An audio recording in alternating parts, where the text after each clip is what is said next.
Hello everyone, my name is Tony Evdoka. Welcome to my YouTube channel, and in this particular series of little videos that we're going to do, I'm going to build you an SRX2 Generation 3, Gen 3 as it's known, and basically there might be some good tips you might want to take for all your builds or your car building.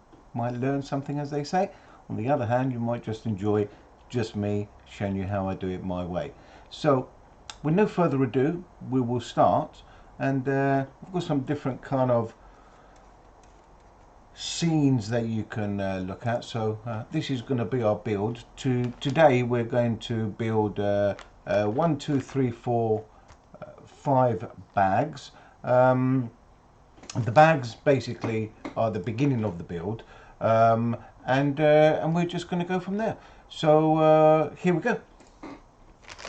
First and foremost, the chassis. I just quickly ripped that out of the bag.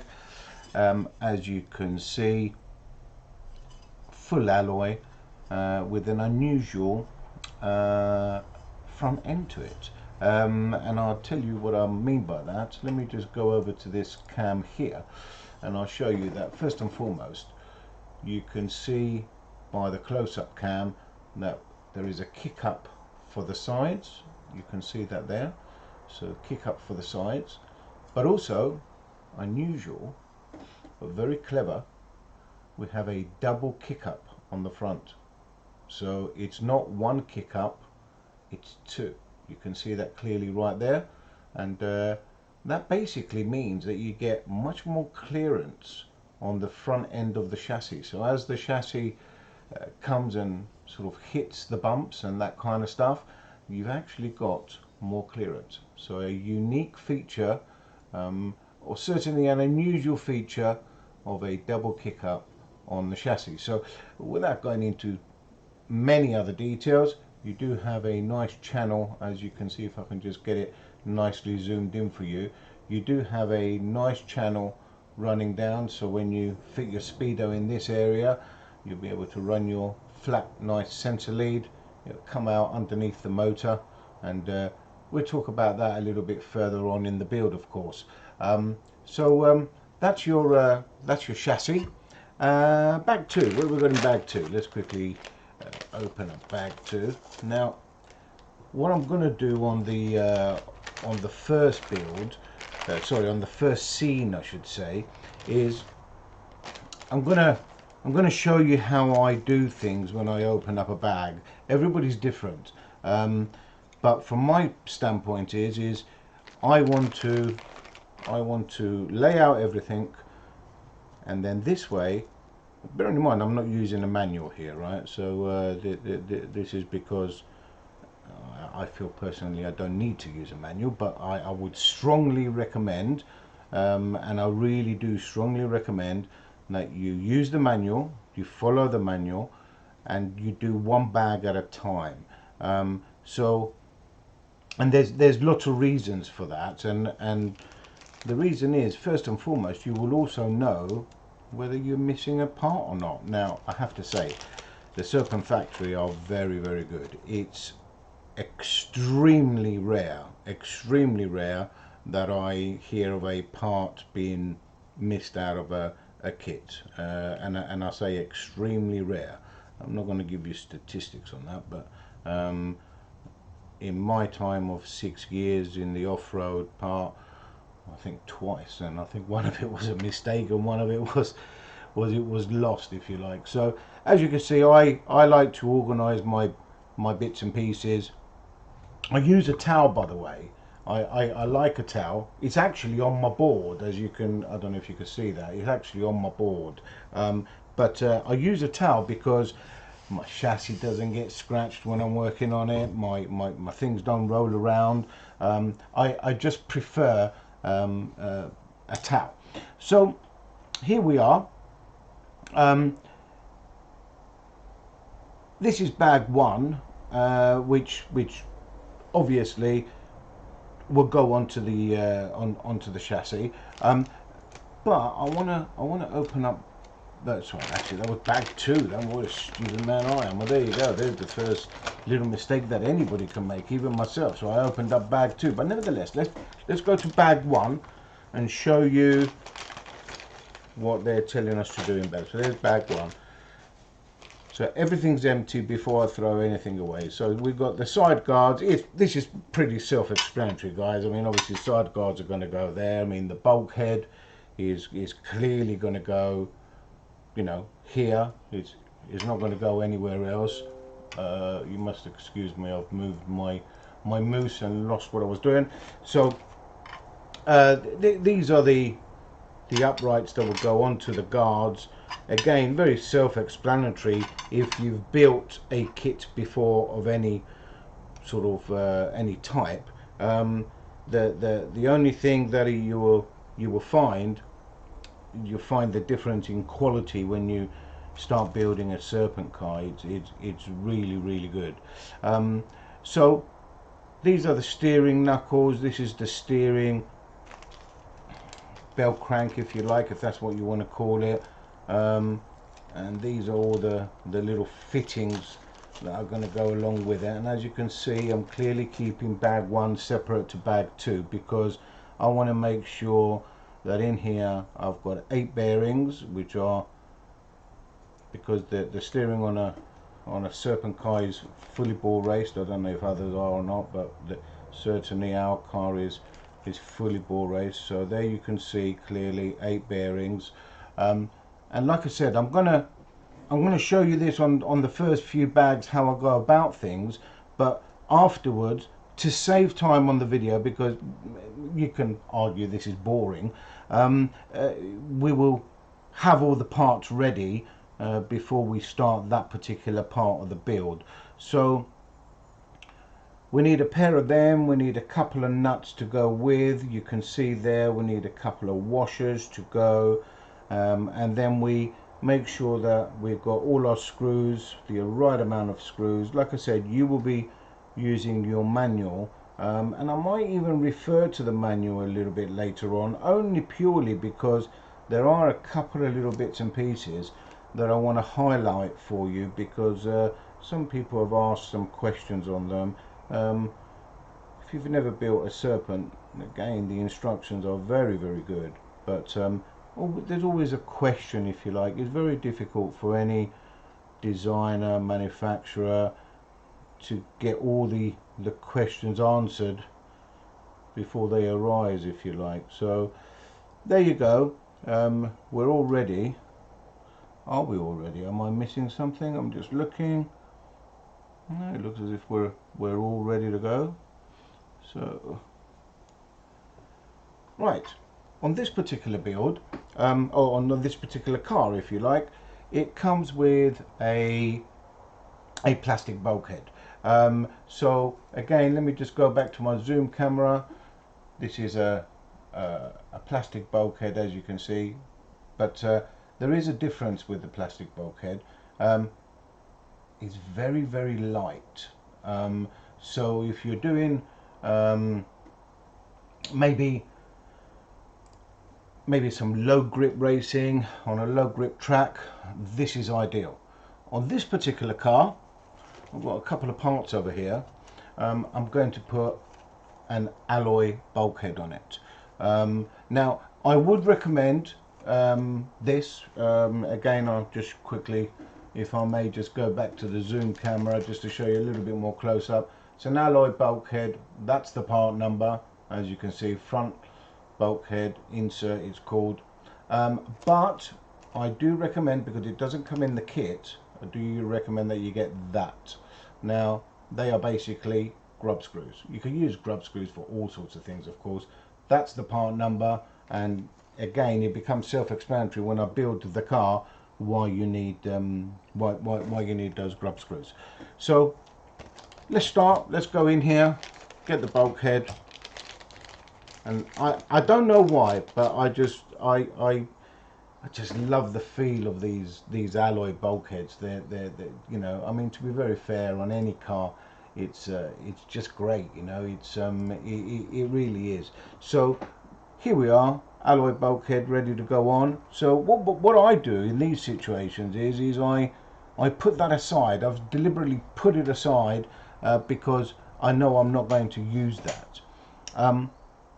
Now I could put this on here, but I'm not, because again, look, it's really self-explanatory what's going to happen there. You can see the side guard, and that's going to go there. It's so self-explanatory. Even if you've never built a kit, you know that that's what is going to go on there. You just follow and pick the right screws.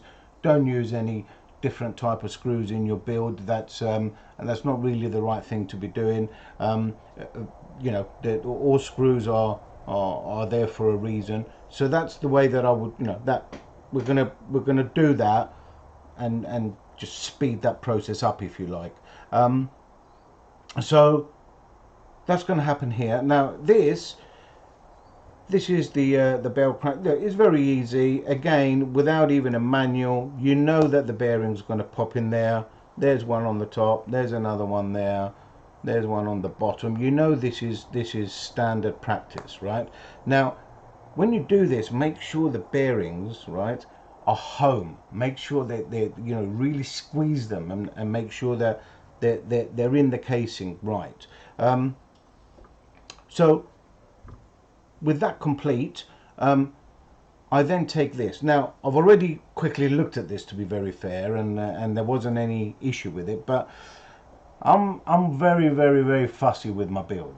So here I've got this bit of flashing, and again, let me just go to my zoom cam just to show you. I don't know if you're going to see that, right? Let me just see if I can catch it. There you go. See it on the back side of this. I don't know how good this camera is going to be, but let me just see if I can get that zoomed in for you so you can see it. See that bit of flashing, like on the top there. See that there? See that? I can't live with that, right? I know it's bad.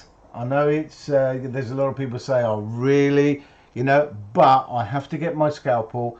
I have to trim that off so it's gone, right? And more so, I've got a little file here that I use all the time. You see it in my tools, and I just literally give it a little wipe, and I just make sure that that's all nice and smooth.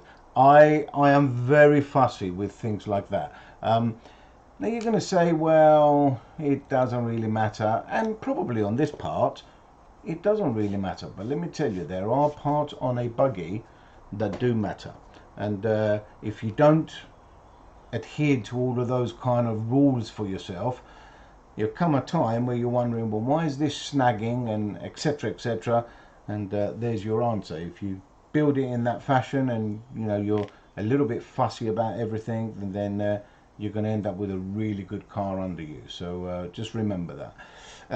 So there we go. The bearings, again, I'm making double sure that the bearings have popped in there, so all bearings are in their right position. And again, you can already see this taking place, because this is the bulkhead, the bearings, the carriers or cranks or whatever you want to call them are going to go there. This is going to go here, and then you're going to have your steering working. It's again, it's pretty obvious, but it's only obvious if you know it's obvious, and you know that it's that's how it goes. So bearings are in now, because I want to build this before I put it onto the chassis. This is a really nice, interesting idea that that Serpent have, because it saves a lot of space, right? Now you can see that the again, I'm not sure if I showed you in the first place, but the bulkhead has recesses here for screws and various things like that. So these kind of carriers that will lock on top of the bearing through there, that will go through that one. Now we're looking for a non-countersunk long screw, which is this one. Now I measure like this. Let me again go back to this zoom camera. Bearing in mind, no manual, right? I always do this. I offer the screw up to, and you can clearly see that is going to be too long. If I try and zoom in there, that is going to be too long, right? So that's the wrong screw for that. That screw is clearly for this part, because you will have the thickness of this and that, so that's the additional long screw. Again, if you look down here, you can see that two of them are longer, two of them are shorter. So to me it's obvious, but of course I've built a few of these, and you know, I've raced it for a while, so I'm aware of that. But I need people, if you're going to follow me in how I do things, to always be aware. Offer it up to what you're gonna, you know, what you're going to put it through, and just see for yourself, is that really the right length? So, and it is. So this will go through the bulkhead, and when it goes through the bulkhead, it's flush. It's French countersunk there, so this will be flush. So when it sits on the chassis, there is no protrusion. So I just got to swap hands because I am right-handed. Strangely enough, if people didn't know that. And if I can find my right tool, which I seem to have disappeared. Let me just see if it's this one. Yes, it is. So 2mm driver, conventional kind of stuff, and this will go on there. Now you will probably say to yourself at this stage, Tony Evdoka, you've not used any Loctite. Well, I haven't yet, and I'll explain that in a second.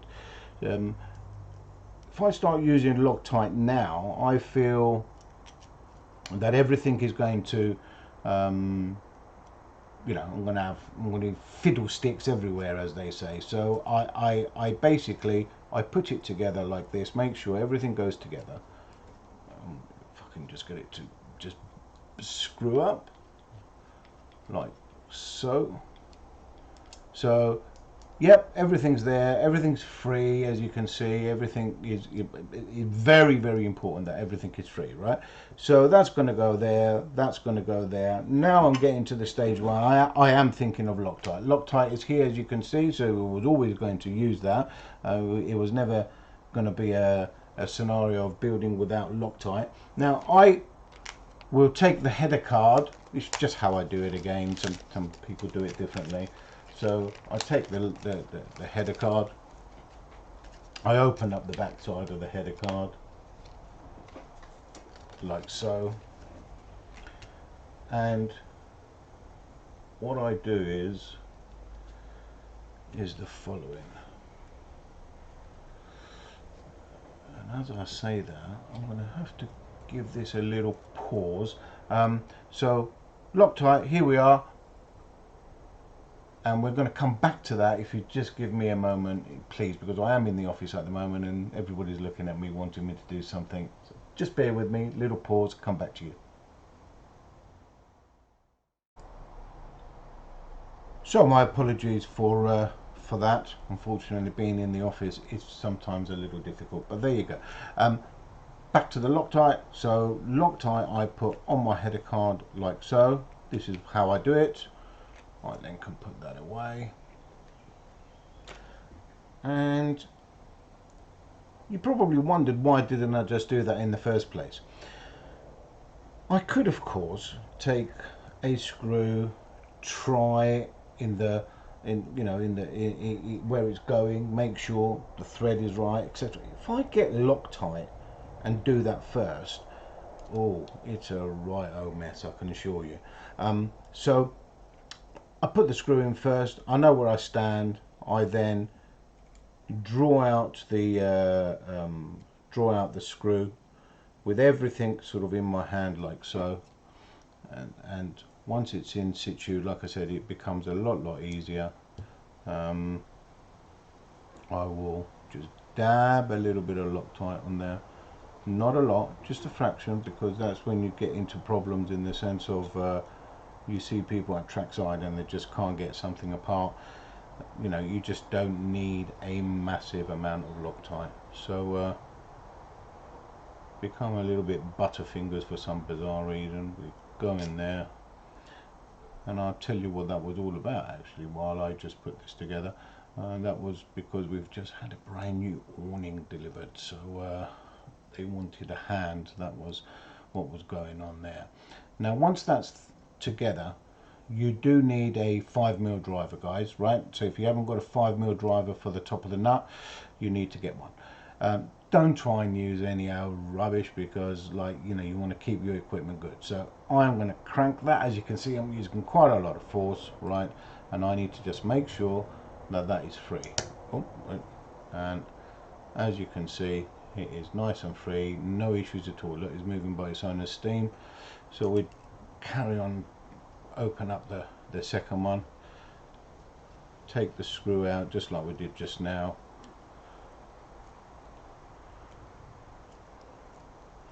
and then we will dab a small amount of Loctite. Loctite is very important when it's metal to metal. Always remember, metal to metal,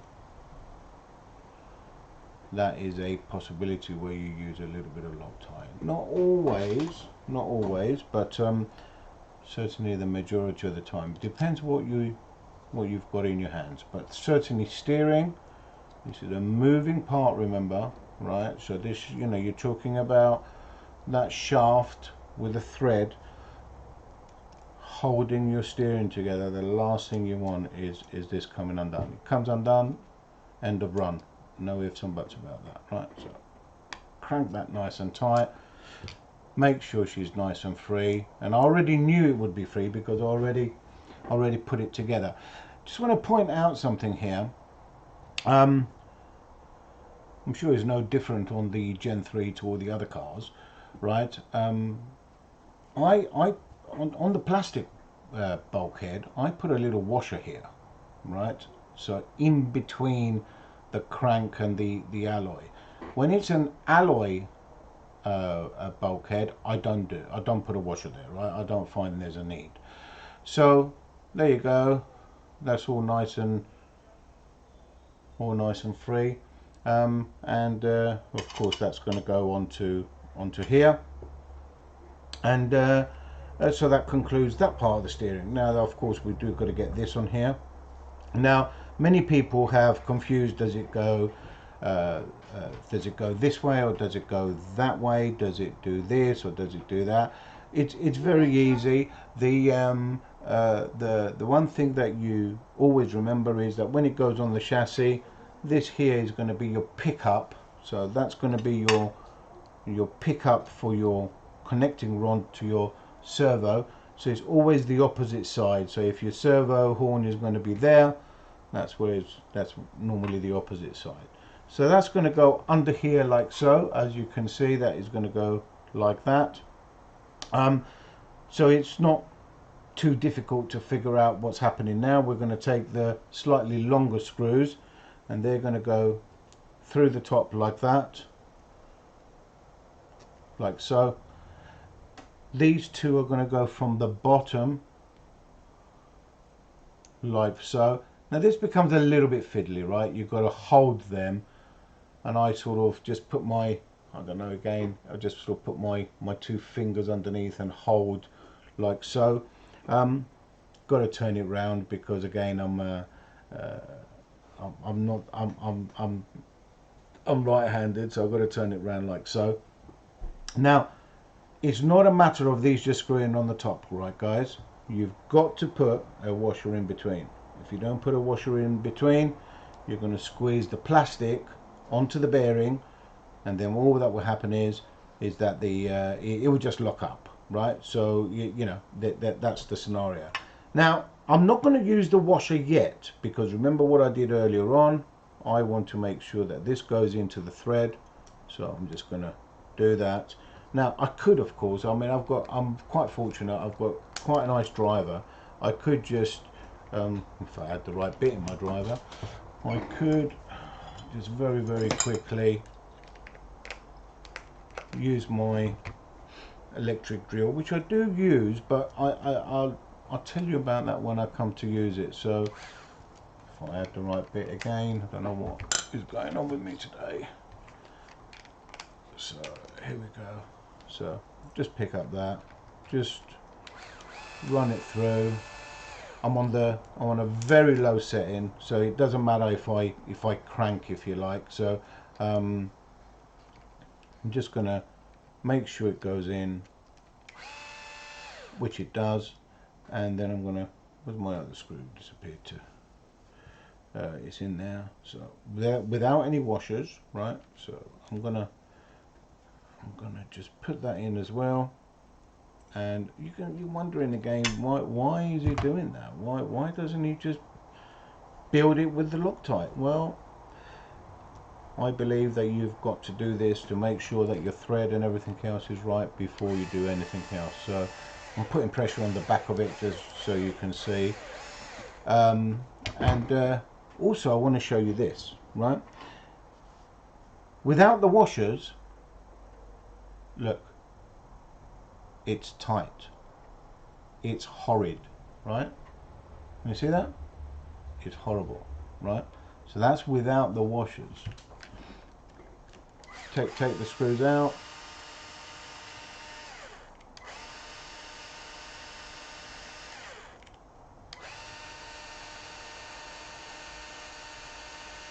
I don't use my drill on the, there is a faster speed. I do it slightly just so you don't get totally bored out of your brains. I put it on a slightly faster one because you know, bearing in mind I do use that drill all the time, so I know the control of it. That with the drill, I use the drill in the sense of doing the manual work, if you like, but I don't use the drill. Not often, although I do know all the settings for it. I don't often use it in the sense of cranking for the last part. I use a driver for that. So just bear that in mind as well. So now a little bit of Loctite on there. I run it through. I don't use a lot of Loctite. If you're wondering how much Loctite I use, because again I feel this is sort of important. I don't know how much you can. Let me just see if I can get that to pick up on the zoom.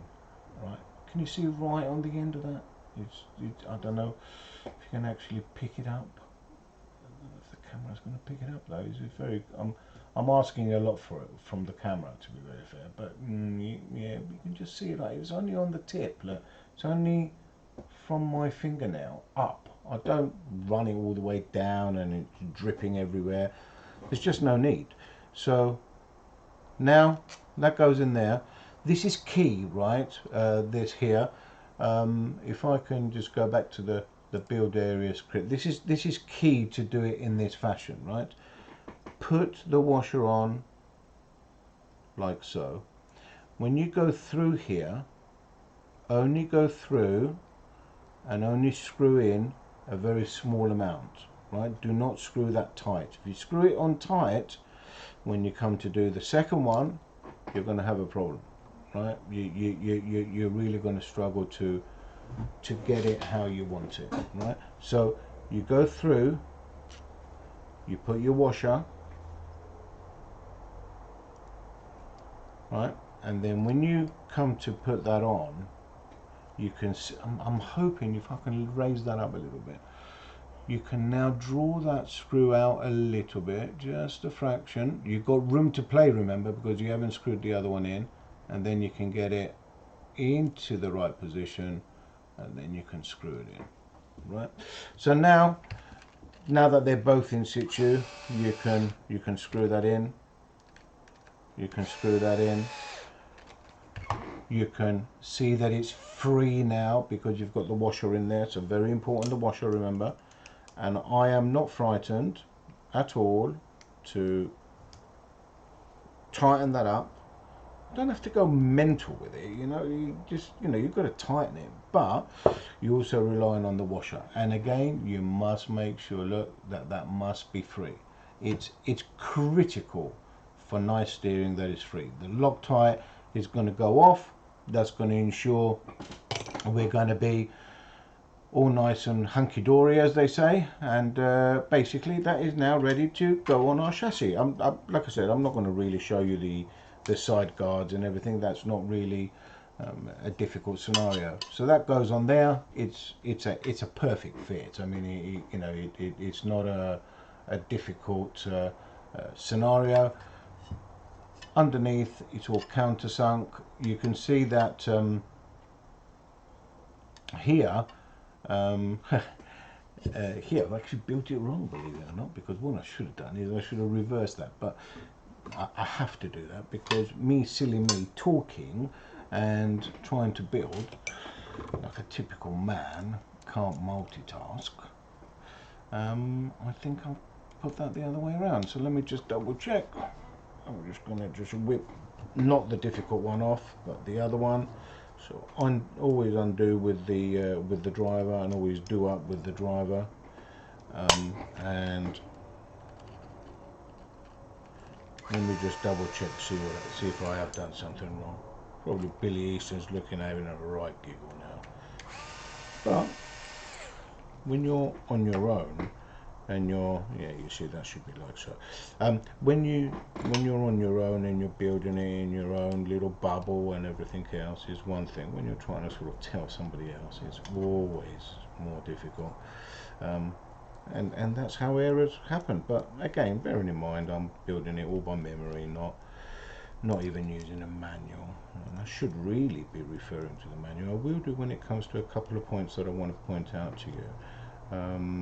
So we will get to look at the manual, but basically I've put the bulkhead on the wrong way around, which is a very easy error. Please note I didn't actually reuse any Loctite there because the Loctite is already on the thread. The Loctite hasn't gone off yet. Everybody thinks that it's like glue. Well, it's not. It takes time to go off. So making sure that that's nice and free again, and it is, and that's going to go on there. So that's all ready to go. Now I can look underneath. I can see that I'm going to align my screws. Very simple kind of stuff, and she is ready to be bolted on. Now at this stage, again, I consider the screws that I'm going to use. Some people may not consider those screws. By the way, you see these two little spare washers, right? Yeah. Do you remember earlier on I said to you, if you use a plastic one, you might want to consider two washers? Well, they are the two washers supplied in the kit because it's a plastic one, right? So that bag is empty. That can go away out, out of our area. So they are the that's the plastic bulkhead that we're going to keep because of course it's a setup change. You go somewhere, it's a setup change. So now we're going to decide what screws are going here. Now bearing in mind what I've said before, I will then look at the length and I'll say to myself that's the right one and these two here are the right ones, and I will just go ahead and just put them in. Find my driver, countersunk of course. So, and when they do go in, and I want to show you, proper butterfingers today, my goodness.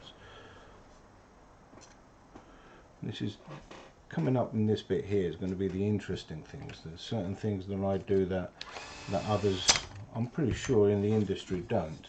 Now I also check to make sure that the screw is not too long there, right? Which is not, and it's correct. So we can carry on and put the other one in, and of course we pinch with the driver. You can just hear that he pinches. So that's that. So steering is done and ready. Now bear in mind we're going to have to loosen this in a little bit because when we put on this part, which basically fits here, to get our bumper on we might just have to quickly loosen it, slot our bumper in place and then torque back up again. So I sometimes when I look at my cars and I sort of jump the gun a little bit, I get too keen about the whole thing about building a buggy. So then I look at this screw and I think, where's that go? And I'm like, okay, so I know where that goes. So that's going to be our screw for our steering link. So I know that. So as you can see, I'll quickly just put that in place. and look, I just pinch. The plastic is very good on the Serpent cars, so you don't need to crank. You just pinch. You can feel it going tight from word go anyway. So so that's that. Where we're at, these screws are over here. Let's proceed to the next stage. Let's look at this, see if there's any flashing that needs taken off. This is in really good condition, actually needs absolutely zero work. This only goes on one way. Well, actually, it could go on the right, the wrong way around, but no one's daft enough to do that, because there's a little locator here that locates onto the bulkhead. So, well, actually, there's three locators, two that go through the bulkhead, and this is a locator which another screw comes up as well. So that will just work itself in there, look, as you can see, nice and snug. You know it's nice and snug because you're looking at this part here. I don't know how much you can see it on this camera. Maybe I should just quickly switch to the zoom camera and show you if I can get it to.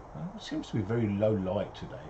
Although anything I do seems to be very low light, but there you're looking for this, basically this to be very snug with the alloy bulkhead, and the gap that you see of, again, if I can just get it to be, there you go, that's better.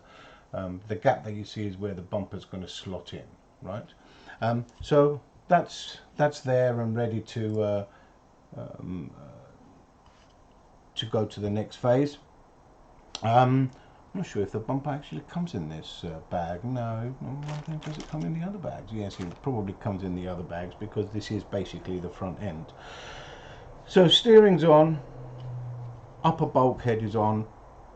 We don't need to screw anything to it yet. We're not at that stage. We then just looked and know that this is going to obviously go there. Again, it doesn't take too much maths or a manual to tell you that that will fit there, but the manual will tell you that you will need the right screws, which I can already see are these two here. So that's important. You've got the horns here. Now Serpent supply a 23, 24 and a 25. And we also got this ring that will go round the horn to support it so it doesn't break. I don't think I know anyone that's broken a two-wheel drive horn. I'm trying to think I just don't know of a breakage on a horn. We're going to use a Samoa servo in this car, so we know it's a 23. That's what we're going to use. This, if you notice, is going with the plastic bulkhead out of the way. We don't use it. Now, of course, I have been running Samoa for a very long time, so I'm aware how many spaces we need. But again, I would encourage people that if you're using a servo in any buggy, to make sure that you space it front and back. Very important that you space your servo front and back correctly. There's also another scenario here that is very important, that the servo sits down as low as possible, but without touching the chassis. That's my opinion, and the reason I say that is because if you for example was to, I don't know, double-sided tape it or something and put it all down onto the chassis, you're basically just changing the character of the flex of the chassis, or whatever car that may be. So I will show you how I do that as we go along. Now, like I said, it's a Samoa servo. I know that I'm going to need 4 spacers, 1, 2, 1, 2, 3, 4, making sure that they're there, because these spacers that Serpent give us are different thicknesses. I do think there's some thin ones in here and there's some thick ones, so I'm making sure that they're all the right ones. So I'm just making sure I pick all the fat ones, if you like, and making sure they're all the same. So I'm just going to just double check,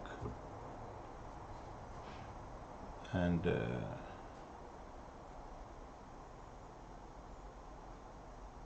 what have I done there? Okay, let me just double check. This is where you need eyesight, because there's actually numbers on them, believe it or not. But like, God, can I see the numbers? That's a 3 by the looks of it. Bear with me. Gee, that's a 3. I definitely need new glasses. What is that? I can't even see that. Okay, we'll revert to something. Don't laugh. Dun dun dun. Oh my God, I'm showing my age. Oh God, that's a 4. Let's just double check. That's a 3.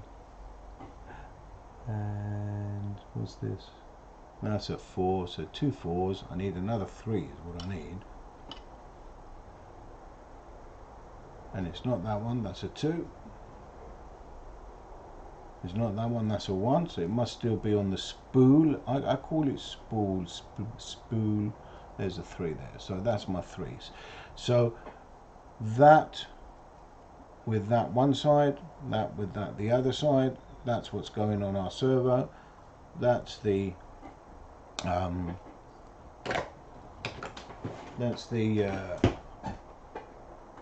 O-ring. Now these, I'm going to take 1, 2, 3, 4. Look, they're not needed. They are for different variations. That's going to go on there, so we might as well put that on there because that's where it's going to belong. There's a little washer here that always is used. I love these little washers. They're so special because you're just not going to find this kind of washer anywhere. And look, now that I've got this spare bag, I'm going to put all my spacers and my spare horns. Not that's going to go in a different bag. So my steering, nice and safe in there in case ever somebody needs it. I can give them to them. Spacer on there. Onto here it goes. Plastic is so good. It really is. I'm going to use a driver because you can hear it, how good it is. Look, the driver stopped. So we want it to go home though, guys. So that goes home. You can hear my Makita drill. It's done it. I've got a little bit of flashing there. I'm a little bit, you know what the word is. So I can't have that. I've got to make sure that that is all cleaned off on the top. So that's nearly ready. But this O-ring has to go on this, right? And this protects it. It's very difficult to put on, to be very fair. So you've got to use some extra force here. And sometimes you've got to take it off and try again. And if you don't really want to,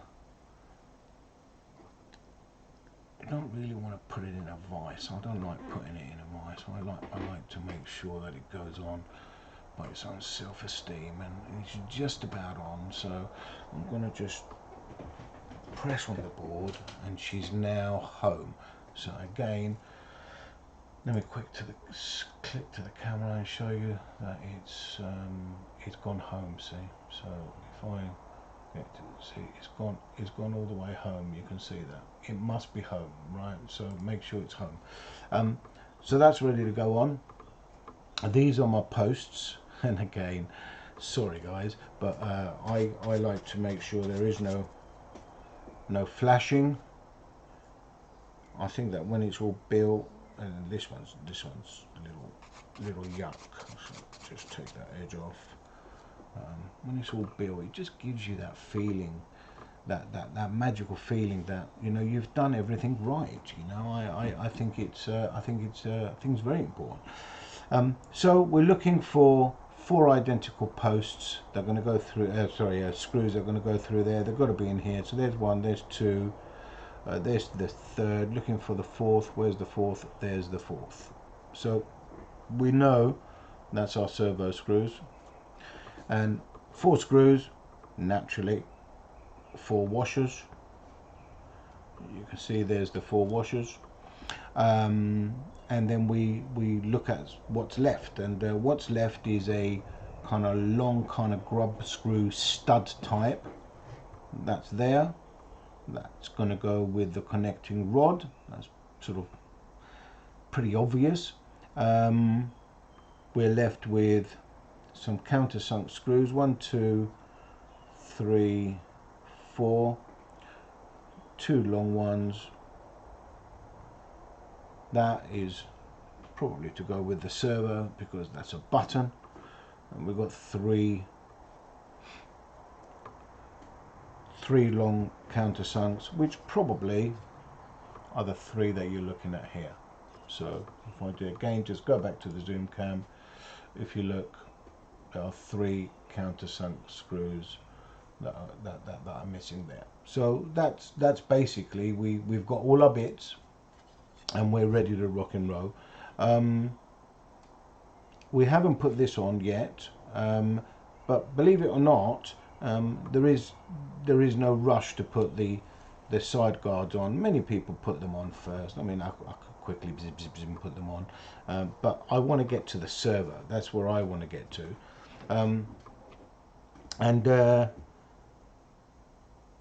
Yes,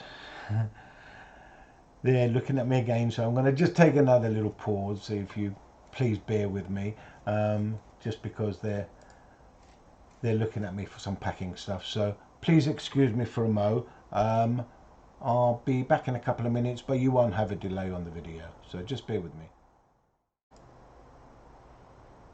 Okay, so we proceed. Servo. It's a Samoa servo, so let's just break into the box, shall we? I like breaking into new boxes. It's always lovely breaking into new boxes. So we use a Samoa in this, and I do believe that this one is a short one we're going to put in because of various reasons. Well, one main reason is that this car may be used in some sort of lower grip conditions, so we don't want to add too much weight to the front end. I hate moving servos when they're brand new. Don't ever be doing that.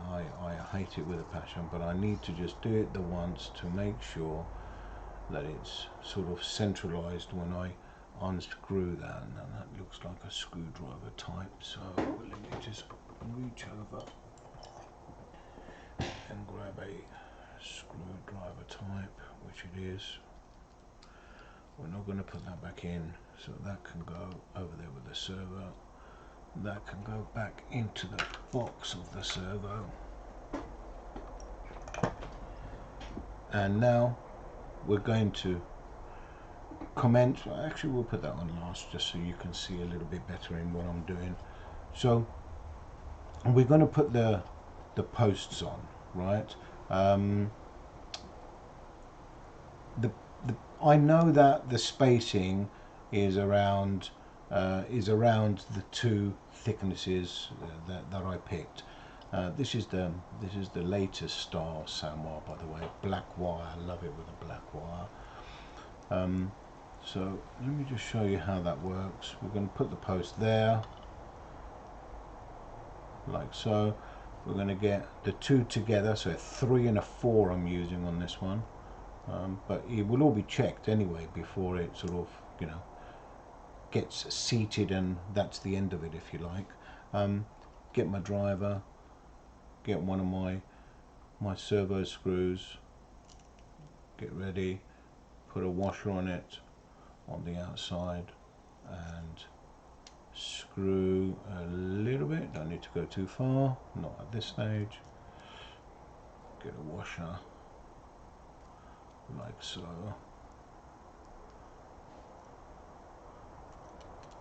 So the 2 washers push the servo further forward, right? So that's the objective of the 2 washers. But we don't have to screw this mega tight. As you can see, we're just putting that on. But what we do, we push that in like so, and then there's another trick that we do, which we will double check possibly a couple of times before we get this we'll get this mounted up. I already know it's there or thereabouts because, again, you know, there's nothing to be big-headed about.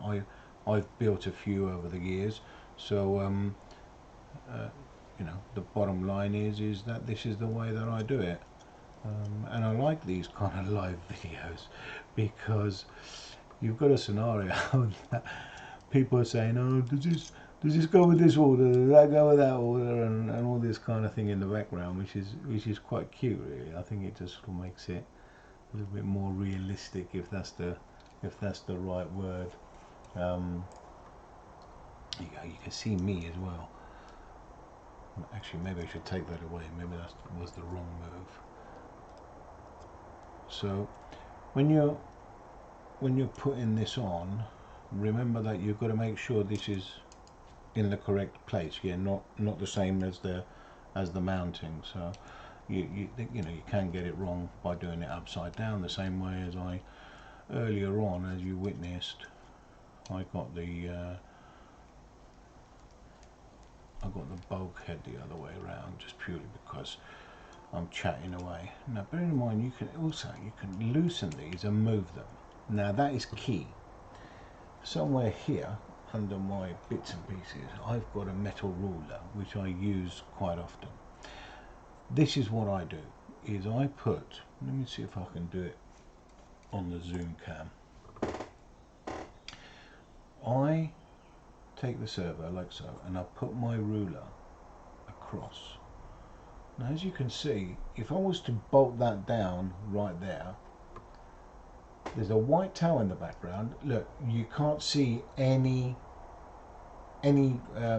just get it at the right angle there. Look, you can't see through that. Watch this. I loosen them off slightly. Oh. I push that slightly down, actually as down as it goes, because again, we're very fortunate with Serpent, because Serpent, everything is quite accurate. Billy Easton, the designer, bearing in mind, is a past world champion in this class.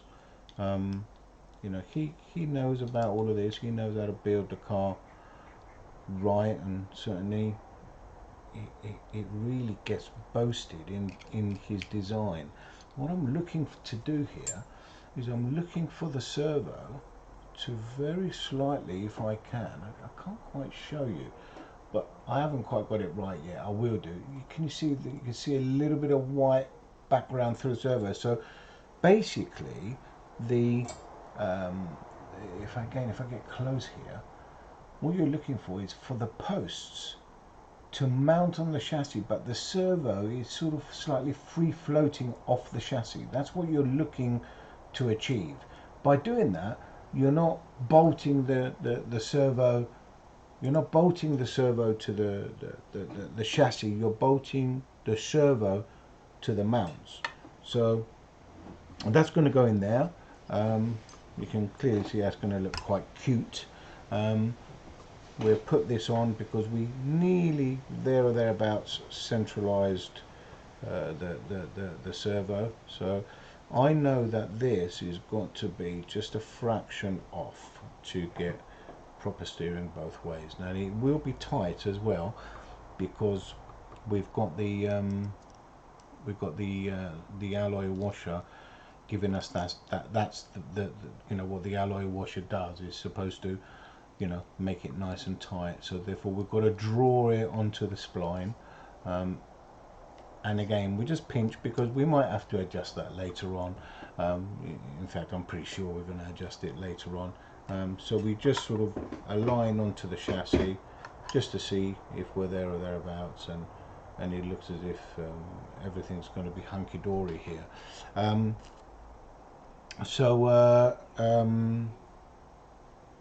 We'll put that to one side, and then we'll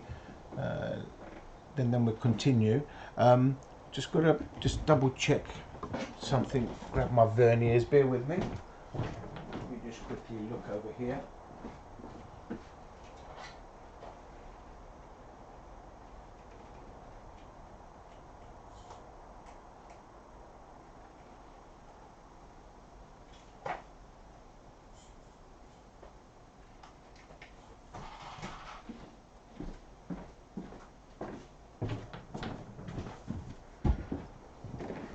looking over there and they're here next to me, so excuse me.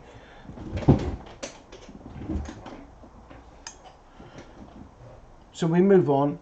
Let's put these on very quickly. They don't take too long to put on. Let's just do that very quick. So I need 4 of these, just to show you how quick this is. We basically line them up. What? He says. Just quickly line them up like so. Can't actually get these wrong, to be fair. So we'll put my screw in there. You can see that there. I always remember what I said to you before. I always put these in with my driver, but they are always loose, right? So it's very rare. I mean, look, you can actually, well, you can't hear it clicking around, but they are loose. I always pinch with my hand. I just use the driver as a guide, if you, as a quickie, doing my hard work instead of just sitting there wrenching away.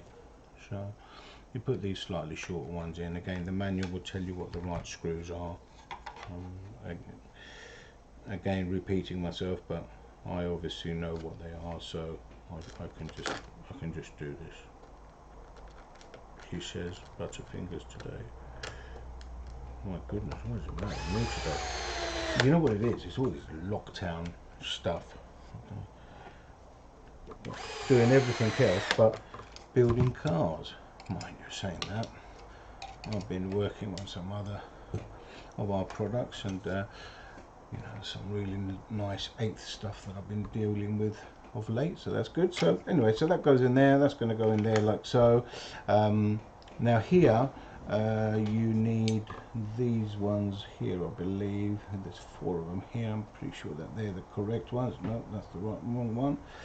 It's there. So you need them fraction longer, because they're going over the side guard. There you go, there's one there. Let's put the other side as well. There's more than one screw in them, but just put in just so it holds it. You can see it just dropped out of my hand. So these are going in place very quickly. Oh, what have I done now? That wasn't located right. Proper butterfingers.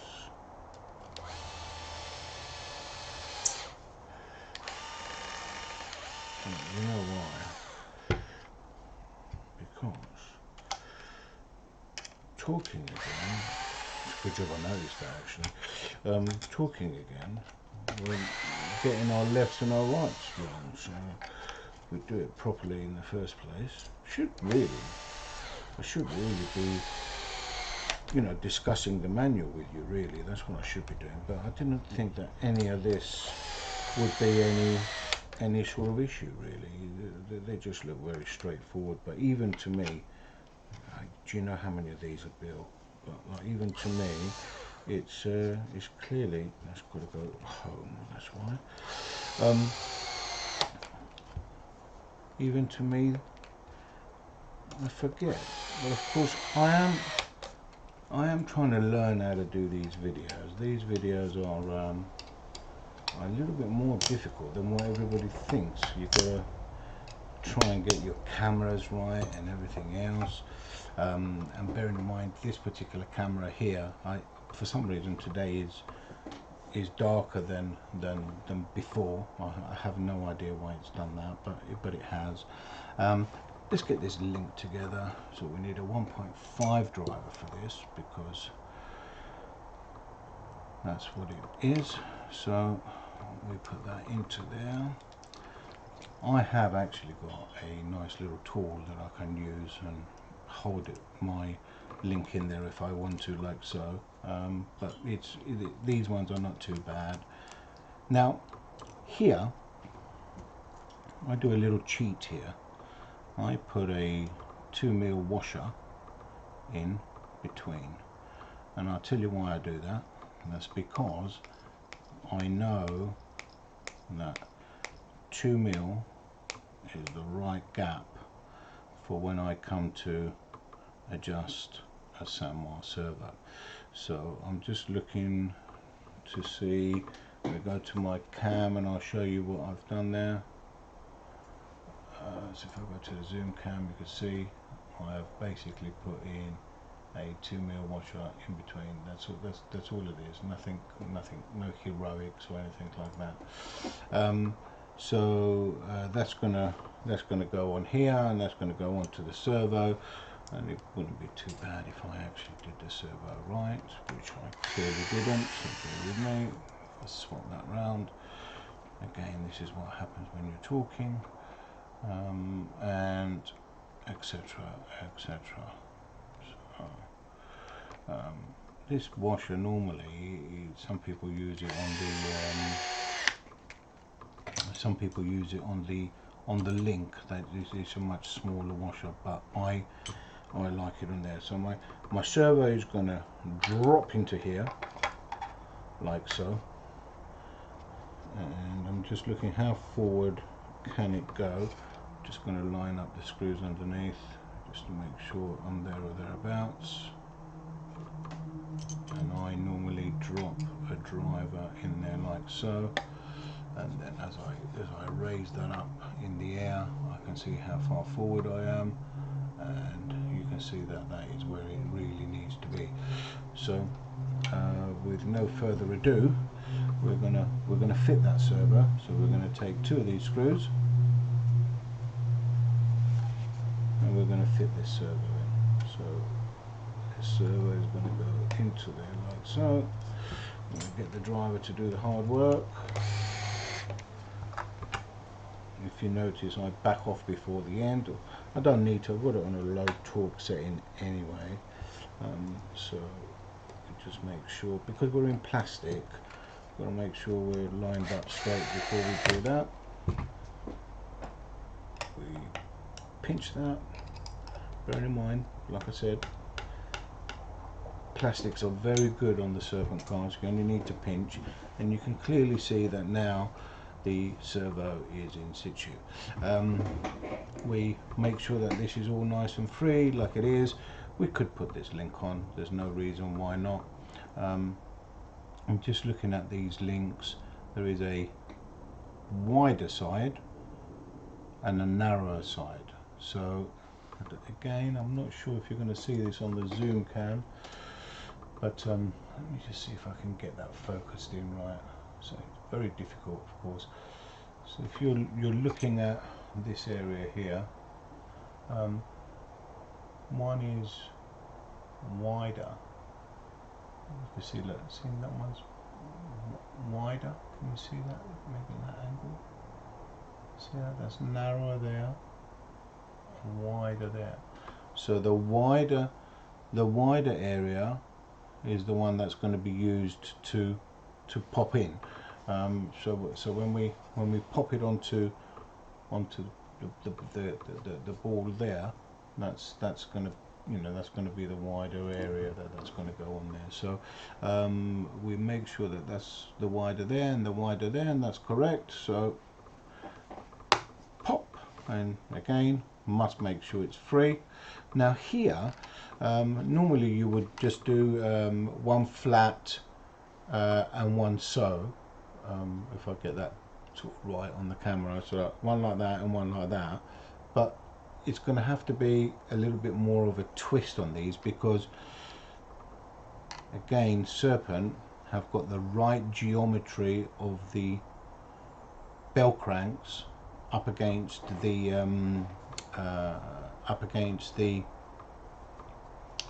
kick up. So you wouldn't want a bell crank being flat fighting against the kick up. So because that's correct, that needs to have an extra little twist to make sure that when it's on, it's in the right place. So it works out quite nicely. Pops on. That's our steering, basically there or thereabouts. There will be obviously some ball studs that will go in here, and then when we come to that, which I think is, I'm not sure if it's on this stage or the next stage, but I will explain what they do as well, because they're quite important. It's quite a you know, distinctive setup change. Just making sure that that all is where it should be, and it is. The upper bulkhead can of course now be fitted, and you have easy access by 4 screws, and everything is exposed if you ever need to at trackside. So that's the upper bulkhead, but I'm actually gonna not fit that on at this stage, because by keeping it exposed I can see everything that I need to be seeing, and there's no need to actually fit that right now. Where we're at, well, I suppose we could move on to the next stage, I suppose. These are all that's a steering one, so let's put the steering in the steering bag. And you can see that if you continue this kind of theme, I'm done with this, so I'm going to save that and put it to one side kind of scenario. If you do that forevermore, you can get, that's another beauty about these Serpent bags, all these little labels can come off and you can use these. Now the bulkhead is going to be put in there with its 2 little washers for future possible use. That's that. We'll keep that in case we need it. That won't go off for a while. So let's go to bag 3 and see what we've got in bag 3. And we've got 4 screws here, and we've got 2 nuts. Oh, my apologies. The actual 2 nuts would be used in the bulkhead, because of course they would, again, let me just take this out very quickly. I'm so sorry, I know it makes it a longer video, but you can see here these are shaped in the bulkhead as a, I don't know if you'll pick up a zoom there. Will it pick up a zoom? Let me just see if I can do that. No, it doesn't want to do that. You can see the bulkhead is shaped to pick up the nuts here. So in there it will be shaped. You put the nut in the recess, and you wouldn't have to pinch it or anything from the other side. So with that said, these 2 go with the bulkhead, so that goes in there, that goes in there, and they are put to one side. So that's bag 2 probably done. Get rid of that. Let's open up bag 3. Let's see what we've got. Oh, it's nice when you open up bags, isn't it? As you proceed, it's just magic. It really is, because everything then comes together, and that's when it gets all excited. Well, I do anyway. I get excited, that's for sure. So here we have C-hubs. We've got these spacers. I do believe the manual doesn't talk about these spacers, but I will. And then we've got all these Ackermans for the steering. So the steering's got Ackermans. You've got your hubs. You've got your spindles, if that's what you want to call them. And here in bag 3A, which of course will be in the, I call them destructions. In the destructions, they will tell you what's what there. We should have 4 hats, so I call these hats. They look like hats. And we'll have 1, 2, 3, 4 identical screws. In fact, we've got 1, 2, 3, 4. They go with the hats. 1, 2, 3, 4, like so. We've got 2 small, let's put these 4 that was from the bag before, let's put them to one side there. Alright, so you've got the 4 screws that go with the 4 hats. Like I said, in the other phases of this build, I'm not going to be doing this, right? I'm going to get it all out, all ready, and I'm going to just go like so. But I just want to point out that this is how I do it.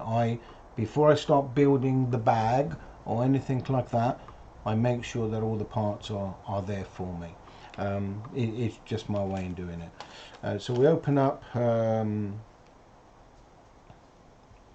so my apologies, 2 bearings, and 2 inner bearings. So you can see with that now, Serpent have got 2 outer big bearings on their front carrier hubs, because that is a lot more stability for the car. You can go into corners much harder, and not worry about it at all, in the sense of a bearing going funny and all of that kind of stuff. That evidently happens to all buggies, but this is again another improvement in the Serpent range. These are the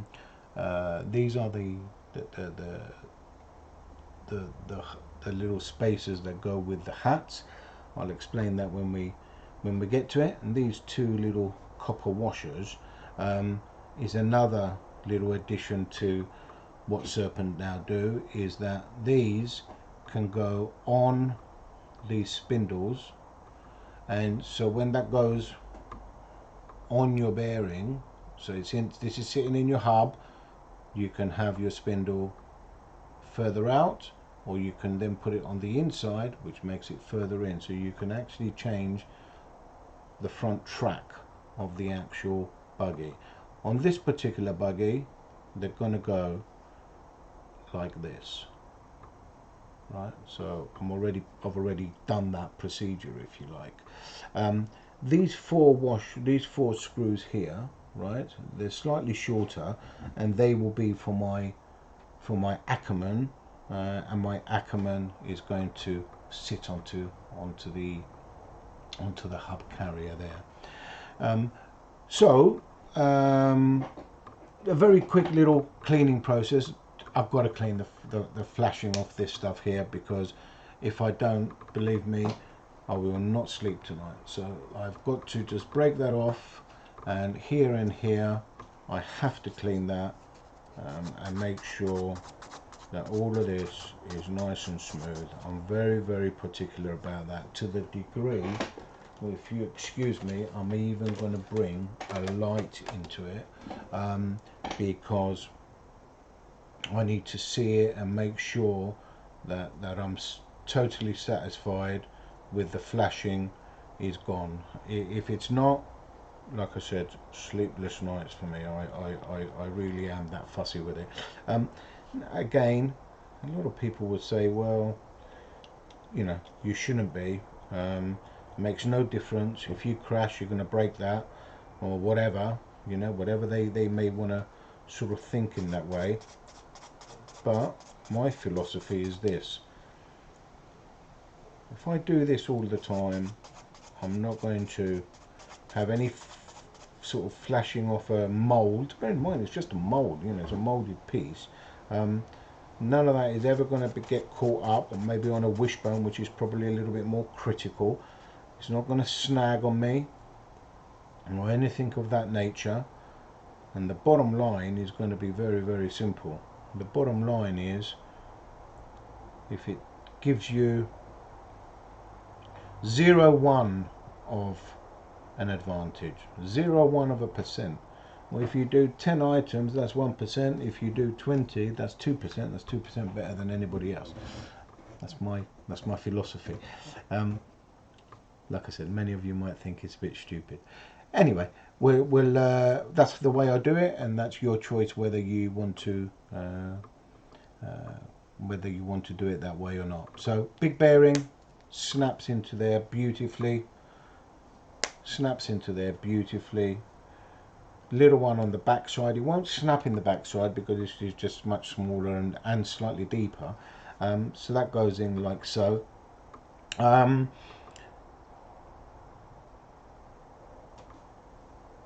These 2 special kind of screws are quite important to get all this together. So that will go through here like so. Now this is about the only part that I don't use Loctite on, although if you've got a weak Loctite, I would recommend it. Right now, I just basically screw this on because I do play with this setting a lot when I go racing, so I don't like to Loctite it. I just do this. But then what I do is you're probably wondering what this wheel's doing on its own, aren't you? This is a two-wheel drive wheel. I put the carrier in there. Now that wheel, obviously the hex is holding my hex drive, so I put it in there and I can now crank it, and look, it's tight, right? Don't be frightened of that. That's the way that I do it. So I use my wheel to hold that. Please don't grab it with a pair of pliers or mole grips or anything like that. That's bordering on, you know, you should go to prison for it, you know. So don't do that, for God's sake. I don't like that. So that's my front hub done. Obviously you can see it's nice and free, and we'll get to the casters and everything else in a minute. I'll just quickly do the other side, so that's done as well, and then I can put the wheel away. Here we are. That goes through there like that. Grab the wheel, put it in there.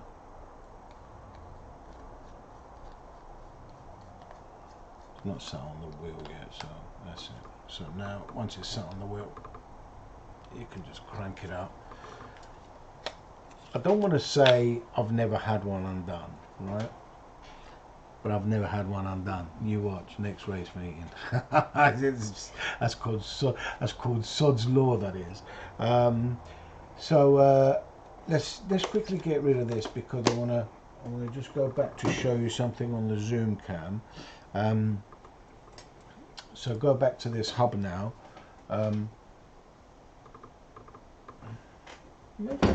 Maybe with an additional light might be better for you guys. Hold on a second. Let me just see if I can get that there without disturbing the zoom cam. Bear with me a sec. I'm knocking it anyway, so I don't know if that's going to be any better for you or not. Really, it isn't. But all I'm saying is that now this has got a spacer here, making it a wider track. You can put that spacer on the inside, on the back of that screw, and then it makes it a narrower track. So you know, that's how that's done. So not too bright, maybe it is, I don't know. You can leave me all your comments when it's all done and up online, and I'll get back to all the comments, and I'll answer all the comments and anything else you want to know. So I've got no problem with that. So we move on to the hubs. So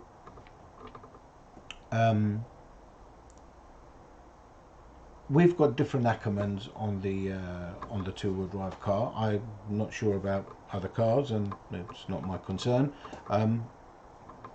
But we can put different ones on here. Now on here we've got, just got to remind myself what the newer car's got, because the older car had 1, 2, 3, I believe. This one's got 0, 1, 2, 3. So this has got 4 different adjustments. The older car had 3. Now I'll try and make it simple. 0 is more aggressive type steering. 3 is the easiest. I'm an old man, and I believe an easier car can be pushed harder. That's my opinion. Of course, if I get to a situation and I definitely need steering, or not, it's not more steering, it's a different kind of steering. You always got to remember that. So if I get to that situation, then at that stage I start saying to myself, well, maybe I don't need the 3, I need the 2 or the 1 or whatever. So at this stage we're going to fit this car with 3. So that's a nice, easy, you know, steering. Very that's the word I'm looking for, linear, left and right. You know, it does what it says on the tin, and it's not going to bite you. Now these spacers, anyone that's built a car has seen these spacers. I don't actually think there's a reference to it, or I've been told there's not a reference to these in the kit. Not too sure why that is, but we use them, right? And the reason we use them, and oh no, it's like a catastrophe. You lose your scalpel. It's like a catastrophe. So the reason we use them is this: we don't run 25-degree kick up, which is standard on the car. We will be running up to 27.5 or even 30. So if you've got a block like this, right, and then this is going to sit inside, so let's just use this as the hypothetical, and you're going to lean the block back like so, right? So as you lean it back, the problem that you will have is that is now lowering itself for the link going across to the steering. So put the spacer in between the Ackerman and everything else, it brings it back up a little, and that is really all I use it for. Other people might use it for something else, I don't know, but that's what I do. So here we are. I'm just trying to see again, bearing in mind I just build mine, and I don't know if these are actually marked left and right, or does it tell you in the manual.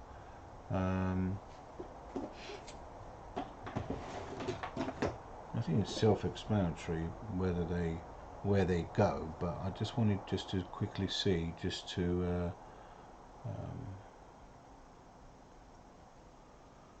I'm not too sure they are marked left and right actually. So I thought they were. Maybe I'm mistaken. Maybe they're on these ones. No, I think it's because it's so self-explanatory where they go. I don't think it's there's a reason to mark them. But anyway, this is going to be you're right, because you could see the Ackerman is at the back. So this, for example, this Ackerman is going to sit in here like so. It can't go the other way, you know, so that's probably why they're not marked. So that's going to be the Ackerman for here with the spacer in between. So let's just make sure we've got the right spacer, and that will be the other side by the looks of it. So this is the right spacer. See, that sits in there like so, that sits on top like that. In fact, while I'm here, there's absolutely no reason why I don't proceed. I get these 4 screws, 2 for this side, 2 for the other side. I don't use an electric driver to begin with, you might have noticed, unless I'm absolutely sure that it's going to go in square. I start it off because it, you know, you can get this wrong, and then all you've done is just messed your hub up, if you like, you know. So we just make sure that she bites. Turn my torque all the way down.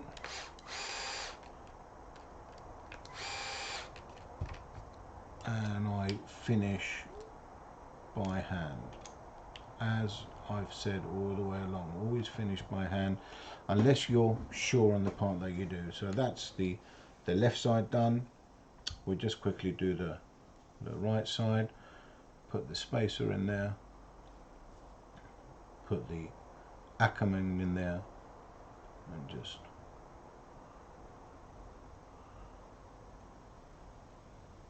hold it in place.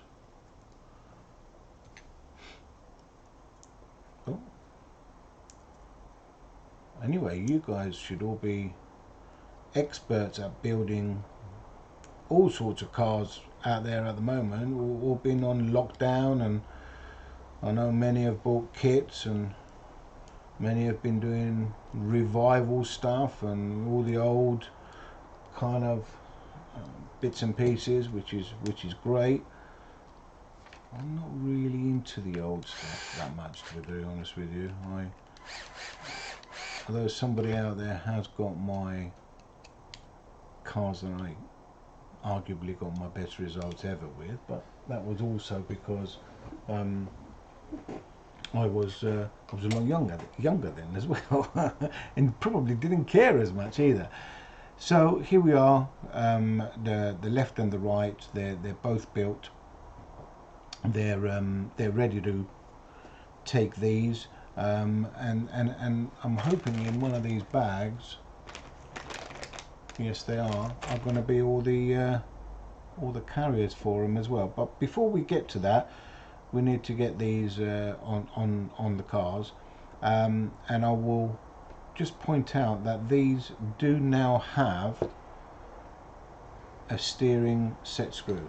Let me again quickly go back to this zoom cam, and on the zoom cam you can clearly see it there. There is a set screw for the steering.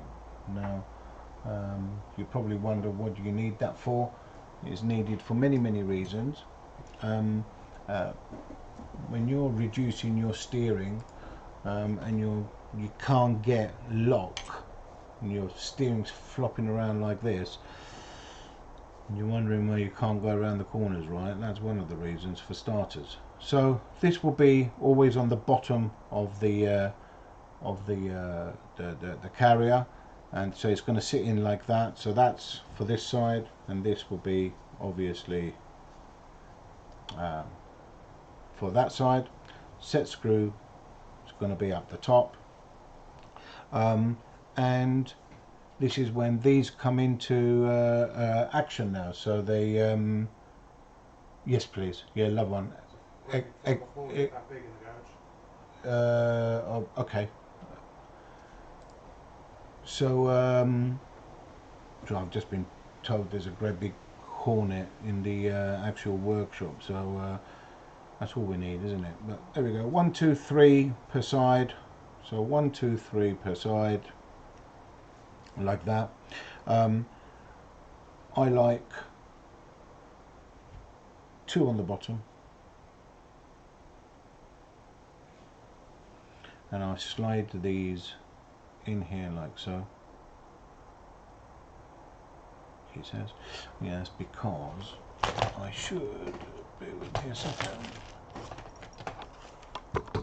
in my tools I've got the right thing for this, but like, you know what, totally unorganized today. So I normally grab these like so, as you can see, put them in on the bottom like that, makes it easy. The other one goes on the hat, goes on the top, so I grab the hat like this, just sort of just to hold it basically, and then that gives you the opportunity to slide it in place without fiddle fingers, which I have been all day today. So once that is there, that goes in like so. You take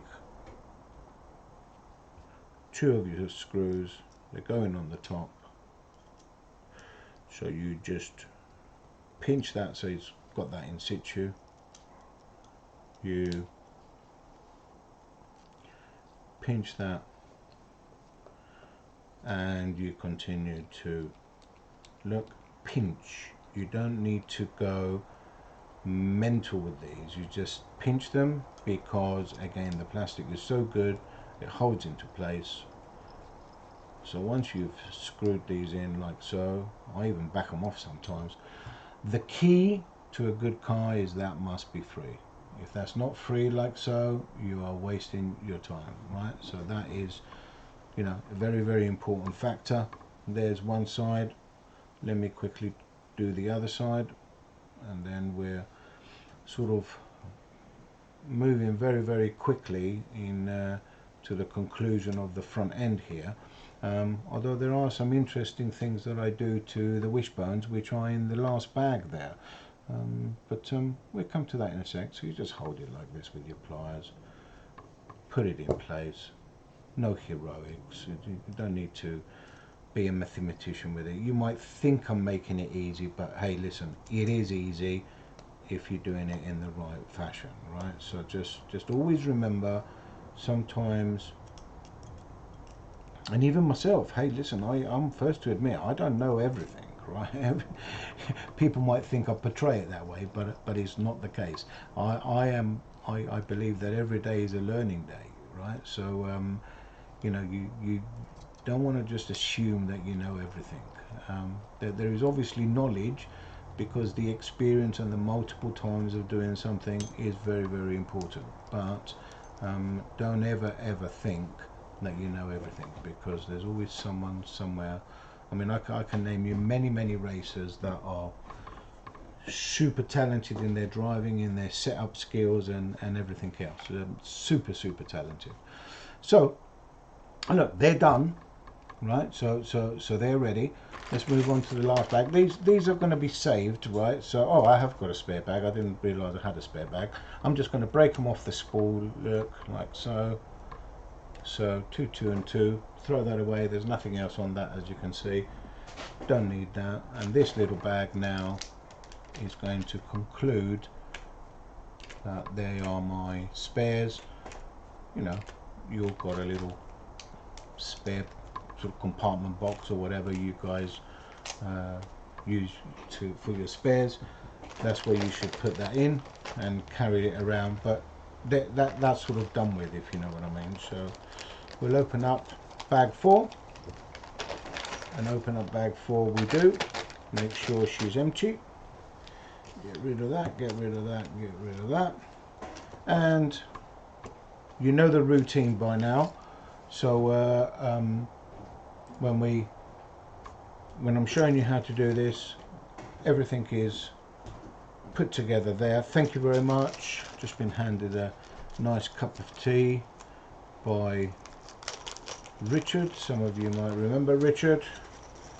Richard was the first person ever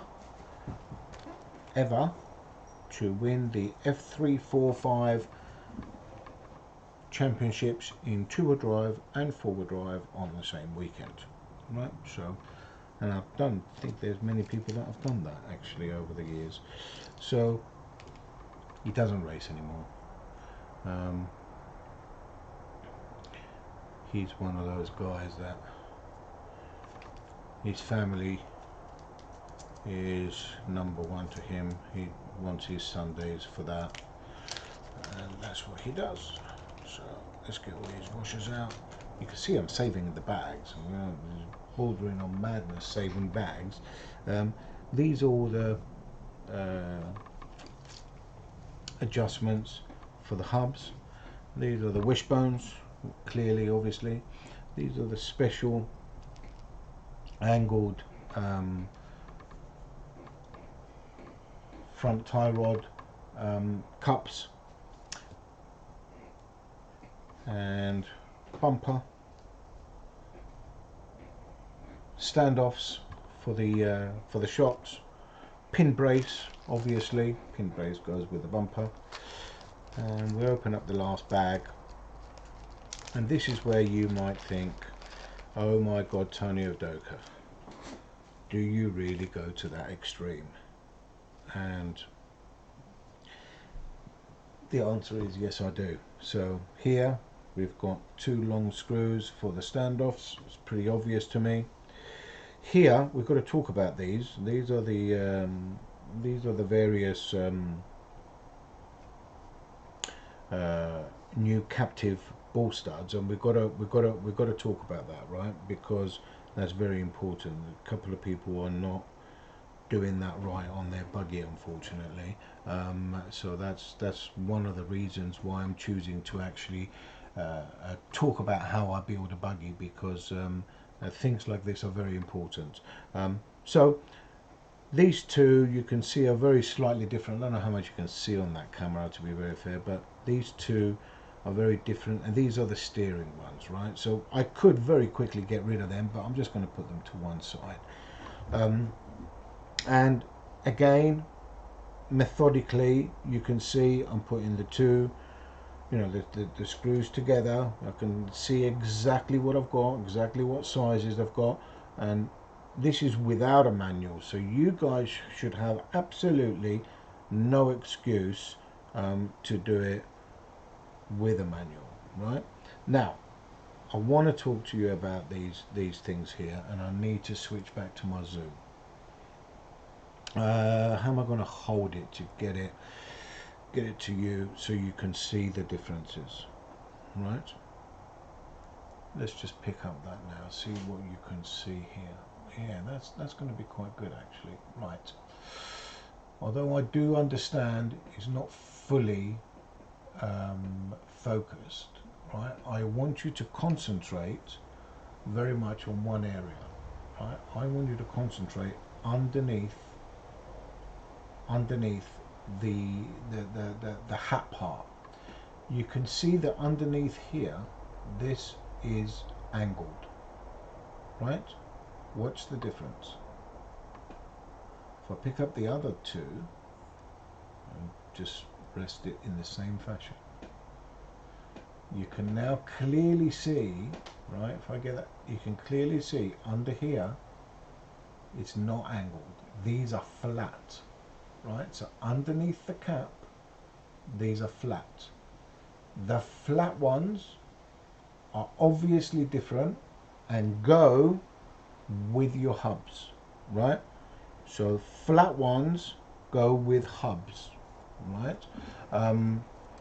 It's a very important point here that these captive ones with the flat underside, right? So with the flat underside, go with the hubs. They go on the hub here.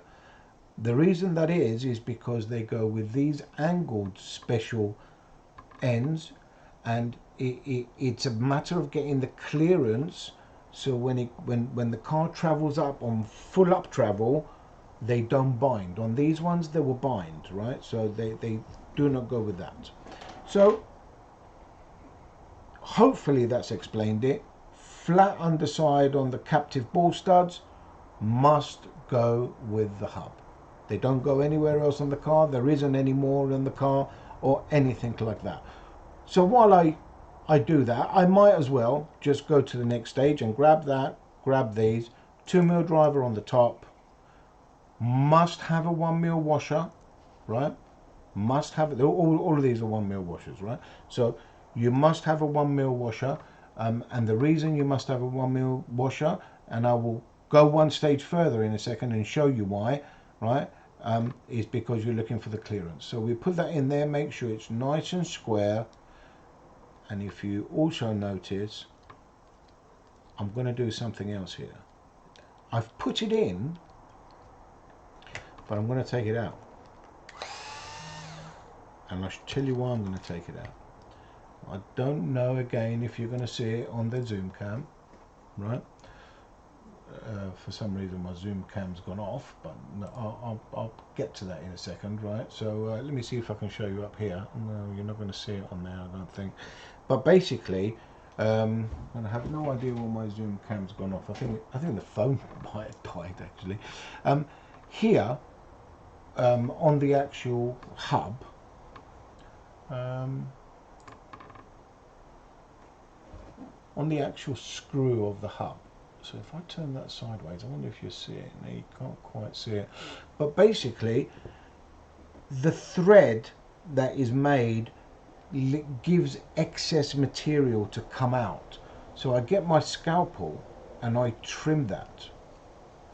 If I really want to go to town, I might even just get a very fine reamer and just, you know, reamer the outside of the beginning of the hole, not obviously the hole. And then I put my ball stud back in again. Now I do that with anywhere that a ball stud. See, now I can use the driver. I feel confident in using the driver because it's already, you know, part of it has gone in. And then I just look, I just pinch to make sure that that's home. And then obviously I've got to remove it again because I've got to obviously get the ball stud on. So that's how I do the prepare the hub. I just do that here as well on this one. In fact, it's a shame my camera is for some reason switched off. You could see that part of the thread. If I put it there, you might even see it. Can you see that little part, that particle that's just, it will pull, you know, the excess material out of the hub. So it's very important that you do what I'm saying, because you know that guaranteed it will then, when you put it back on, it's going to sit back down. It's very important that it sits back down, and then there won't be a gap underneath your washer. There won't be a little setup change or anything like that. If you are really, and I'm not trying to make you spend money, but there is of course the Aromax tool, which is got an M3 tap, and you could of course put that in there and just clean off the thread like so, if you really want to. And then, like I said, when you take it off, take it out, look, if I put it on the white towel, you can just see the excess material that will come off it. See all that? That's the excess material that's come out of there, but you now know that this has got a flat side to it, and you know that when you put that stud in and out, you're not going to have any issues, right? So there's one stud, sorry, there's the two hubs ready. We're going to do that, believe it or not, with the upper bulkhead there. We're going to also do that, where else do it? Sorry, with this upper bulkhead on the front here. This is important as well, and we use the longer ones of these to go here, right? So that's exactly what I'm going to do now. Now, again, you guys might think, you know what, Tony, that's excessive. I don't think that's necessary. La la la la la. That's how I build my cars, guys. So we're going to use center hole, right? I'm trying to speed things up a little bit, and it probably is the wrong thing to do. I'm very conscious that I don't want this video to go on for like 3 hours, you know, because this is this. You know, some people say I would have built the car by now. Well, okay, that's how you want to do it. So I just make sure that it's dead straight. I look at it at all angles, make sure it's dead straight. Once it's picked up, I can then go switch to my driver, all the way in, all the way out, all the way in, all the way out. So that's, I don't know how much you can see of that. You can actually see the thread. Look, see the thread here, where it's trying to, I don't know if the camera was zoomed to that. You can see that it's, you know, trying to bring thread out. Everybody's got it, guys. It's not just a Serpent thing. But then I trim that off.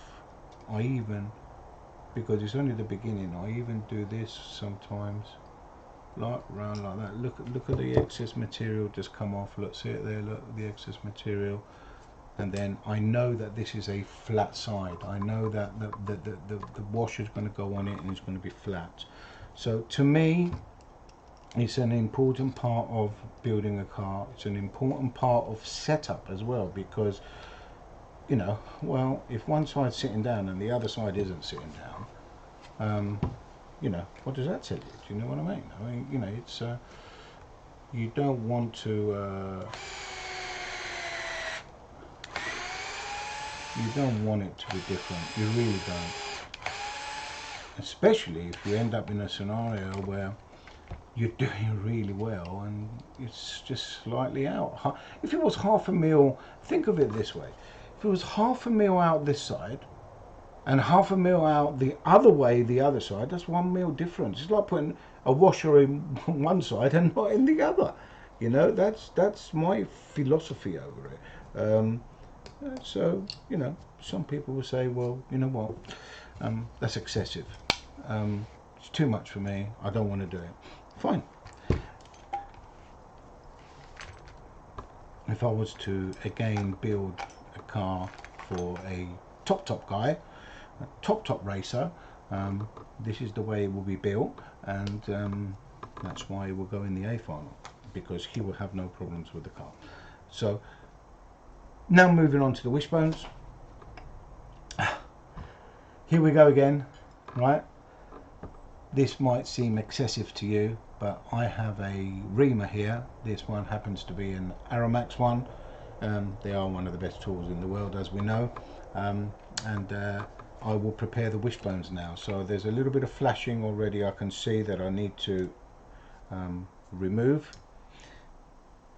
And that comes off like so. This is never going to affect the car in any which way, these bits here, but for me, They will affect my state of mind. They will affect how much sleep I get at night and how early I wake up in the morning. So for me, this bit of flashing has to go, has to be clean.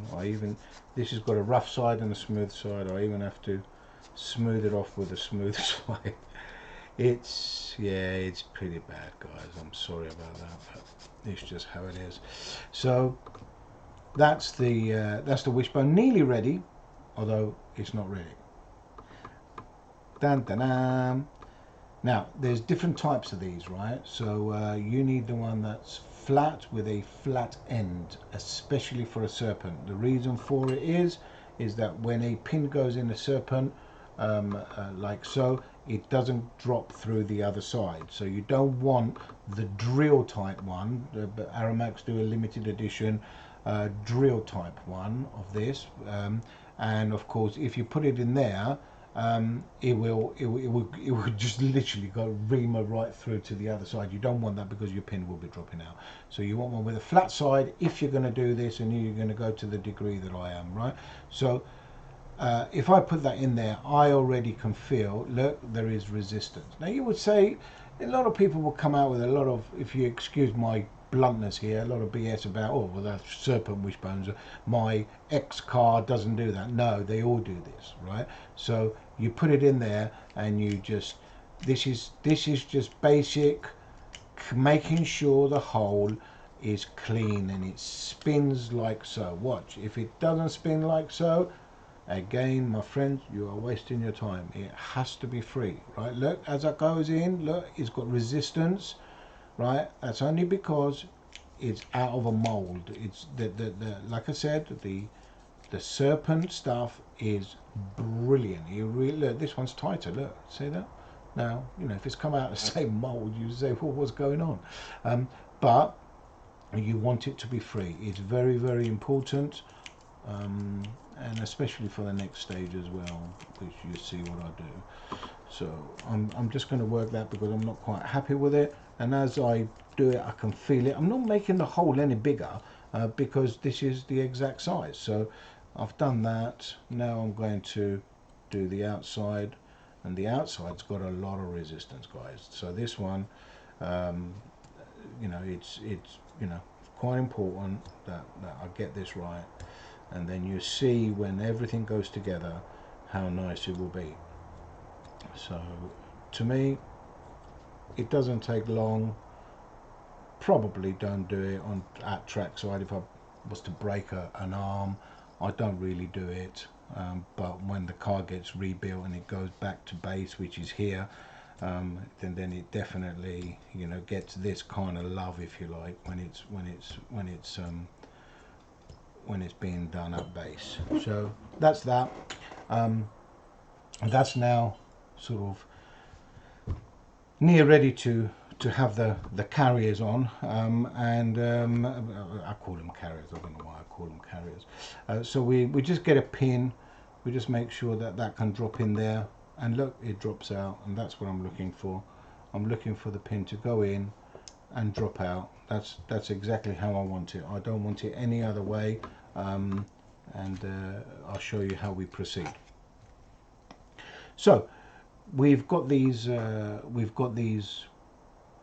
I call them peels. I don't know what, you know, they're obviously caster block inserts, of course, but I call them peels. Just to get my glasses on, I'm going to put this car on 30 degrees, right? So I'm looking for the 5s, and here's the 5, and on the other side again looking for the 5.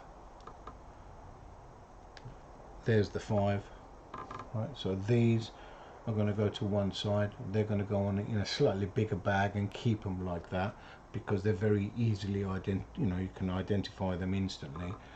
Make sure there's no flashing on here because, again, very important. Last thing you want is flashing on your where's my finger? There it is. So there's just a little bit there. Well, that wasn't very good, was it? Okay, excuse me a sec. Let me just see if I can locate that. It's gone flying across the office. Dear, oh dear, oh dear.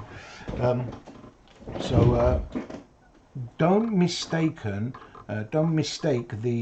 little lug here as flashing. So don't make that mistake, because there is a little locating lug on the new peels. So just bear that in mind. So that's that. Now I need to make sure that the pin, and look, the pin is nice and tight in this, and I want it to be tight in this because the key here is, bear with me a second, just get the right tool for the right job. The key is the wishbone will be free, but this will hold the pin nice and tight. So as you can see, some people would have just grabbed pliers on that arm.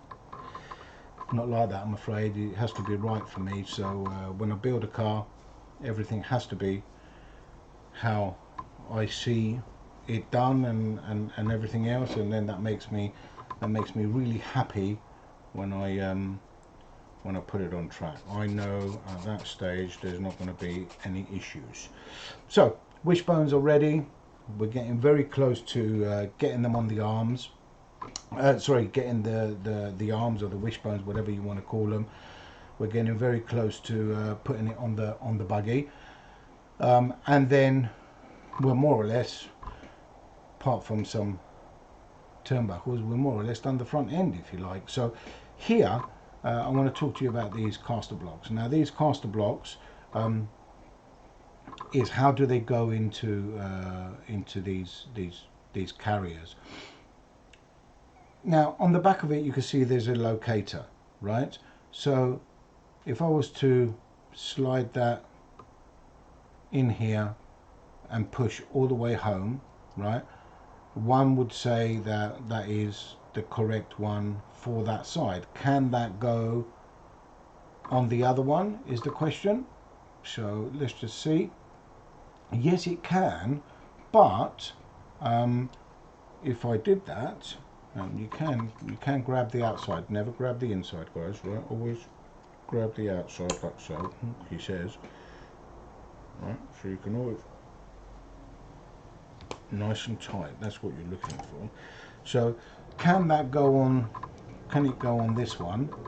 So let's just see, can it go on this one? Where's the little locator? There's the little locator. That's going to go to the top, and if I was to put it in there, what would that be correct?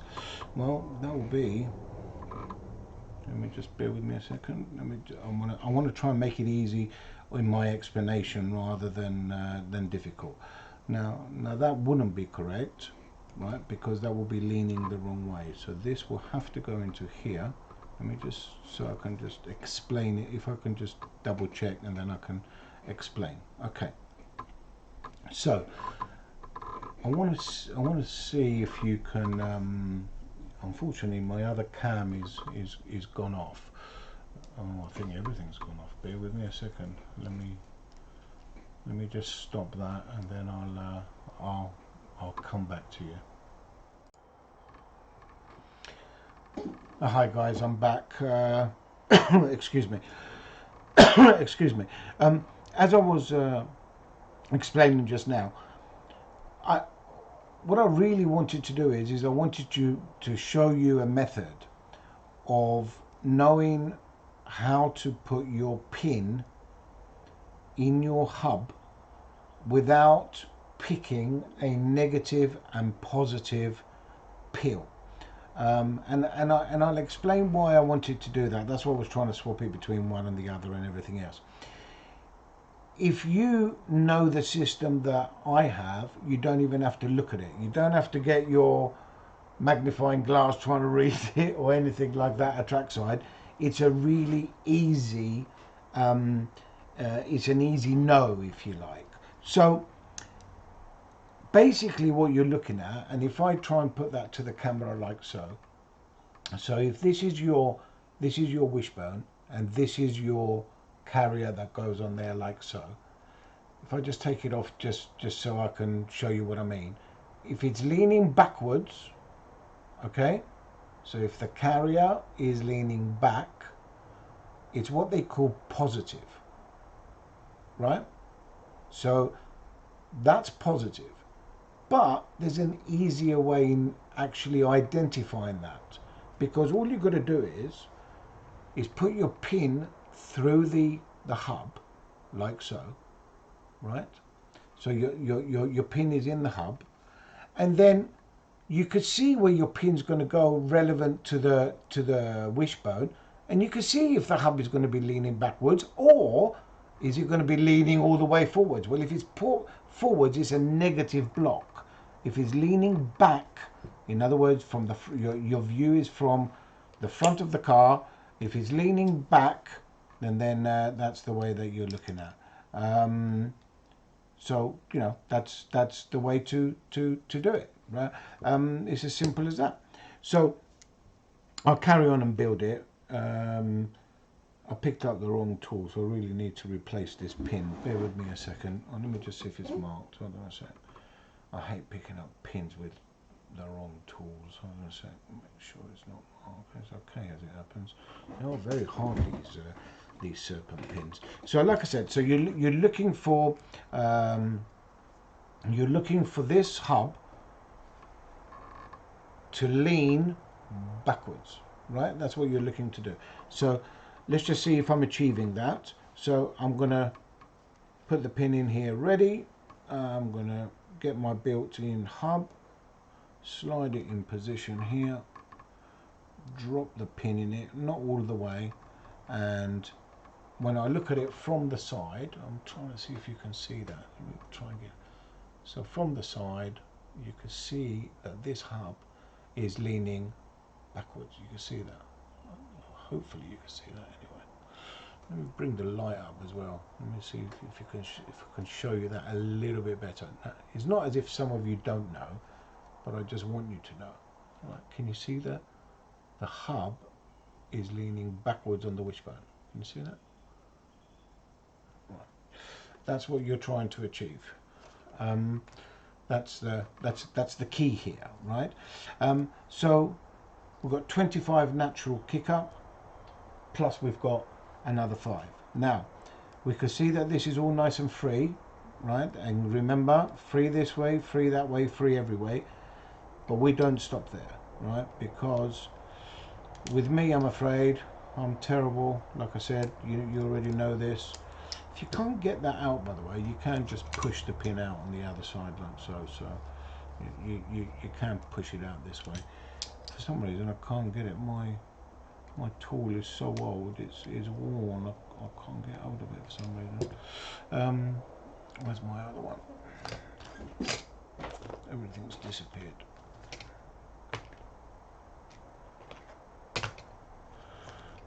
Typical, isn't it? I haven't got all my tools here, but nevertheless, I'm going to have to grab it with this, haven't I? I don't really want to do this, but there you go.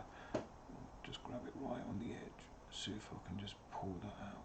It's nice and tight on the hub, so that's what you're looking for. But remember, it's free on the wishbone. So remember here, look, it's literally it just drops out. Before we put that pin in, we're going to put a little bit of this on. Right? You're wondering what the hell is he doing now? Well, with all my hinge pins, anything that moves, I put a very, very small smidgen, and I mean, look, it's a smidgen all around my pin. I smother it like so, and the reason I do that is because this is waterproof grease.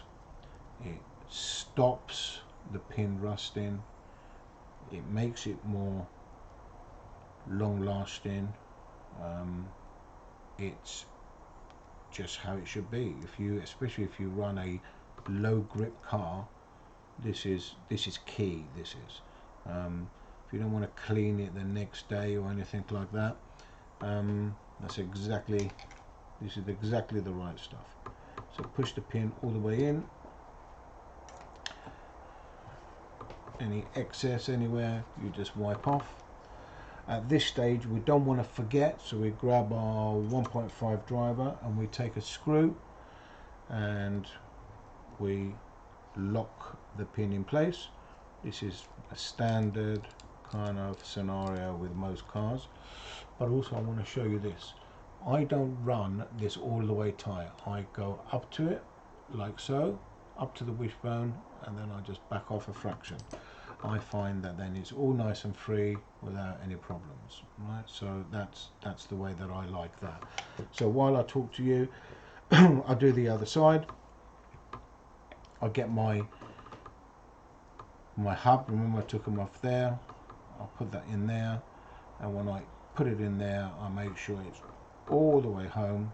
Make sure it's all the way home. It's very important, because if it's not home, it'll rub here. Now bearing in mind, these are already, unfortunately my zoom camera doesn't work at the moment, and I'll tell you why it doesn't work, because I lost internet, and that's why, and they're connected through the internet. But anyway, these are already curved out, so when they go on the edge of the wishbones, they're already nice and free. So I always sort of just do this and just make sure that they are, which they are. I always put the pin in and make sure that that goes in. Remember what I said to you before. You probably think, why don't you just grease it and put it in and have done with it, you know? But like, no, I'm afraid I'm terrible. I have to do it this way. It's how I've built all my cars. I need to make sure that that is nice and free. And as you can see, the wishbones just drop in. That's how it needs to be. Otherwise, it's no good to man a beast as far as I'm concerned. So take the pin out. Isn't that funny? It worked on this one, didn't work on the other one. And then we're back to a absolute fraction. Look, we've got hardly anything on my hand, and if there's any excess, I would remove it anyway. You put it all around the pin, and you put the pin and the hub in place, and you say, why is he doing that? Well, like I said to you, this is maybe my 0.1%, and if I've got plenty of 0.1%, then they're all going to add up to something. And even if I said, well, you know what, the worst way, I feel happy about it. Nice and free. It's exactly what you're looking for. No play whatsoever. Nice and free. I will say something about play though. Sometimes play isn't a bad thing. Play can make a car very, very easier to drive. So don't be afraid if you've got a little bit of play. Wear and worn out is one thing, but a fraction of play is fine. So I'm now going to move to this, right? So I'm going to put my wishbones on. This is obviously this side, and you know how I know that? Because it's leaning backwards, and this one is this side. So let me just try and get a little bit more central so you can see what I'm doing. I'm assuming that's where the camera is, around that kind of area. So now my hinge pins, got to make sure that they drop in and out of the bulkhead. You can't reamer an alloy bulkhead, of course, but you need to make sure there isn't any sort of manufacturing flashing or anything like that inside the alloy. Again, Serpent just don't get this, but you know, we always check it when building a car. That drops nicely.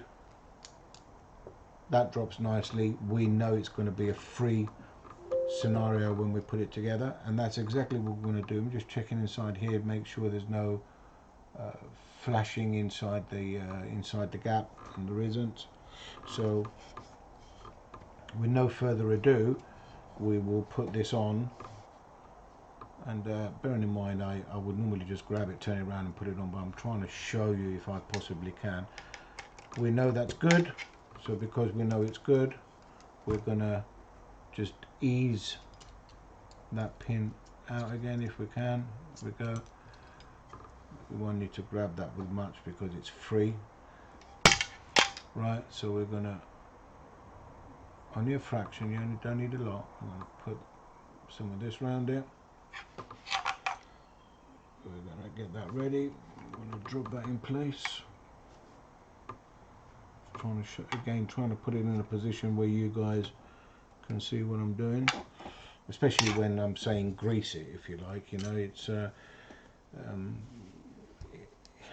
lot of you may not like this, but once you get used to it and you realize the difference in wear of your cars, and you ain't got, you know, you haven't got problems and the pins are not rusting, and you know your wishbones are lasting longer and everything else, you know, you would say, and look, that's exactly what you're looking for, guys. Nothing else. Anything short of this is no good, right?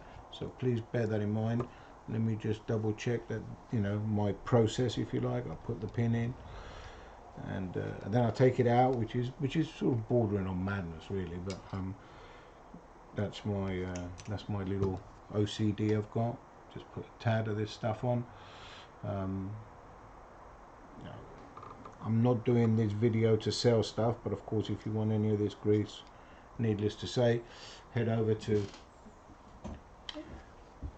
rudebits.net, and this is a big jar because I use it a lot. But one of those little jars at near nothing money will last you an absolute lifetime. You can saw how much I used. It's a nothing scenario.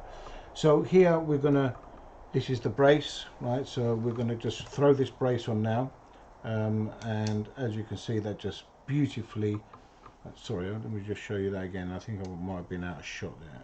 So with any quality kit, you know, you're looking for this to drop on, and you can see it drops on beautiful, totally flush there.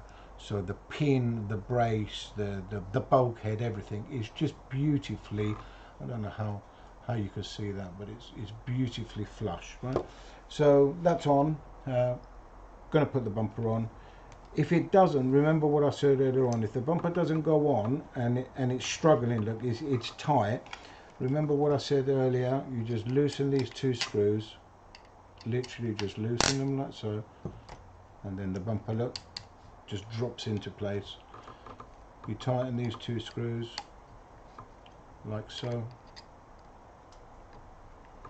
Now these are going into alloy, so I don't Loctite these, but I pinch them quite hard, right? I don't Loctite them because I take that off quite often. I might want to, you know, do whatever, and if you Loctite them, they don't come loose. It's not like the steering where it's a moving part. That's just bringing it up tight, you know. That's that. Now we should have 3 screws. We should have 2 the same length and 1 slightly different. If I recall, yes, we do. You can see 2 exactly the same, 1 very slightly different, which is this one. Now the very slightly different one is the middle one, right? So if I turn this upside down, the middle one is the slightly shorter. There, these are the outside, and this is important because these also hold your top link. So they go in there like so. You can see it, they're not in. I mean, so let me just remind myself if that will be the right one. And yes, it is the right one. Yeah. So.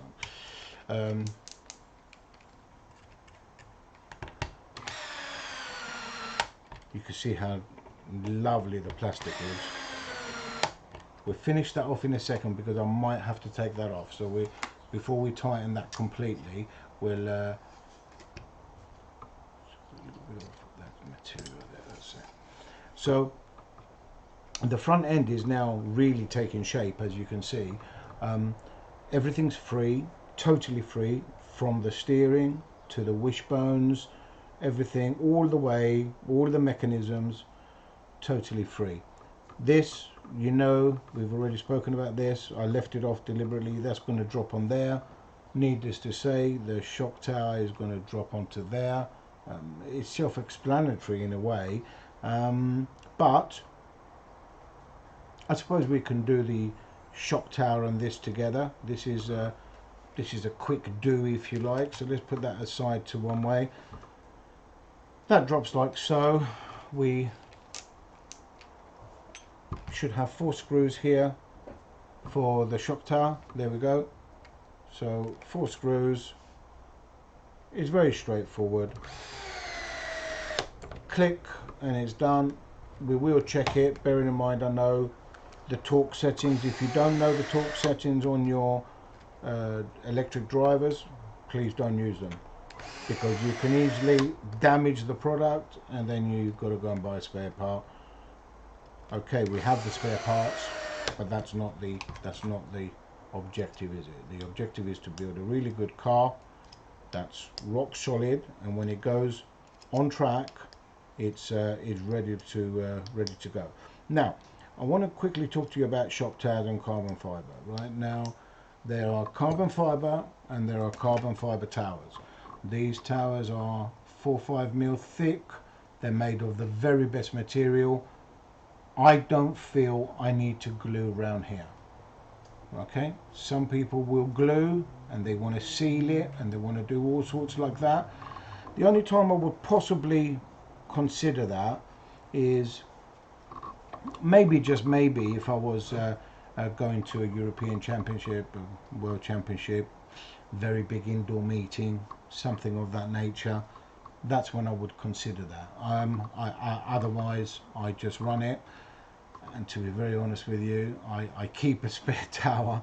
You know, obviously I run more than one car, but I keep towers, and I can't even remember, you know. I must have been practicing very, very hard to actually break this tower. So that's that. So towers on the top bulkhead.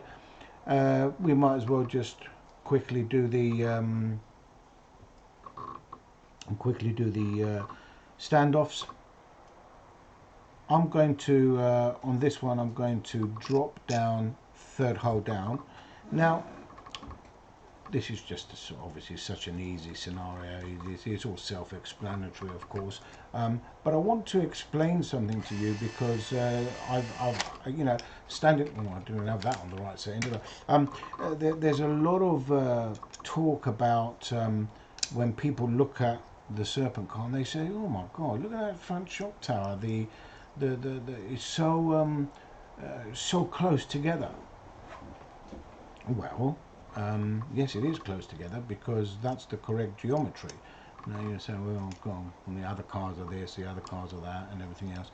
It's all down to wishbones, whether they're gull wing or flat. The Gen 3 comes standard with flat wishbones. You would have to change this tower to put gull wing wishbones, but if I just quickly put it like that and explain, if your shock absorber is at this angle, yeah, if I then take another shock absorber and put it at the same angle, you would actually see that at some stage they're going to meet up the top, right? So depending on how long your shock shafts are, they're going to meet up here somewhere, aren't they? So where you look at this being quite together, you know, if you were running the different tower, the line of the shocks would probably be down here, and you can clearly see by here it's going to be wider. So don't be sort of deceived because they look like that. They're not lent down for any particular reason. It's still the same geometry as anything else out there, to be very fair, because most cars these days are very, very similar. That is just how it is. They're very similar. We have got a lot of features that other cars don't have, and you know, you're going to discover that as you go along. So I'm going to put this on now because there's no reason not to. So 2 short screws here, as you can see. We're going to just put them straight into here. He says, I've turned my settings right down now because it bit me a moment ago. I was talking and didn't have it on the right setting, but there you go. So click and click on my Makita is number 3 for me. This is in its place, everything's correct. I'm looking for the 2 slightly longer ones. There you go. You can see I'm running out of screws as well. So we're concluding the front end build soon, right? So well, if I get that correct,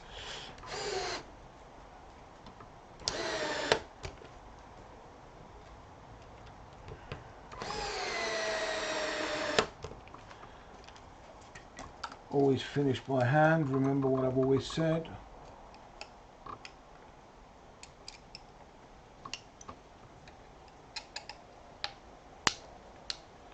This one needs a little bit more than normal. This one's quite stiff actually. So, but again, nothing wrong with that. And I always check for any movement. You don't need to go mental with the tightening these, because they're you know, they're countersunk in their hole. That's got a little bit more to go. This one. And everything is sweet.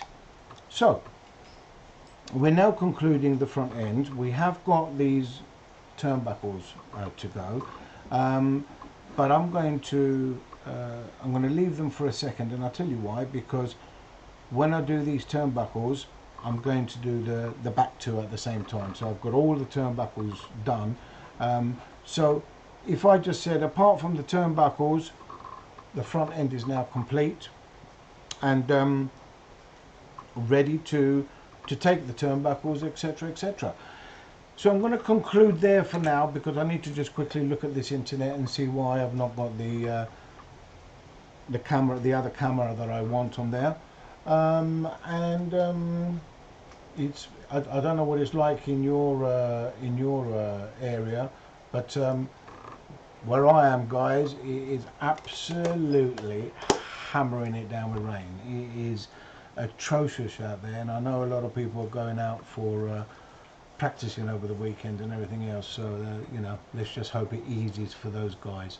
But thanks for now, and I'll come back, turnbuckles, and I think the next stage might even be a rear gearbox, so that'll be something to look forward to.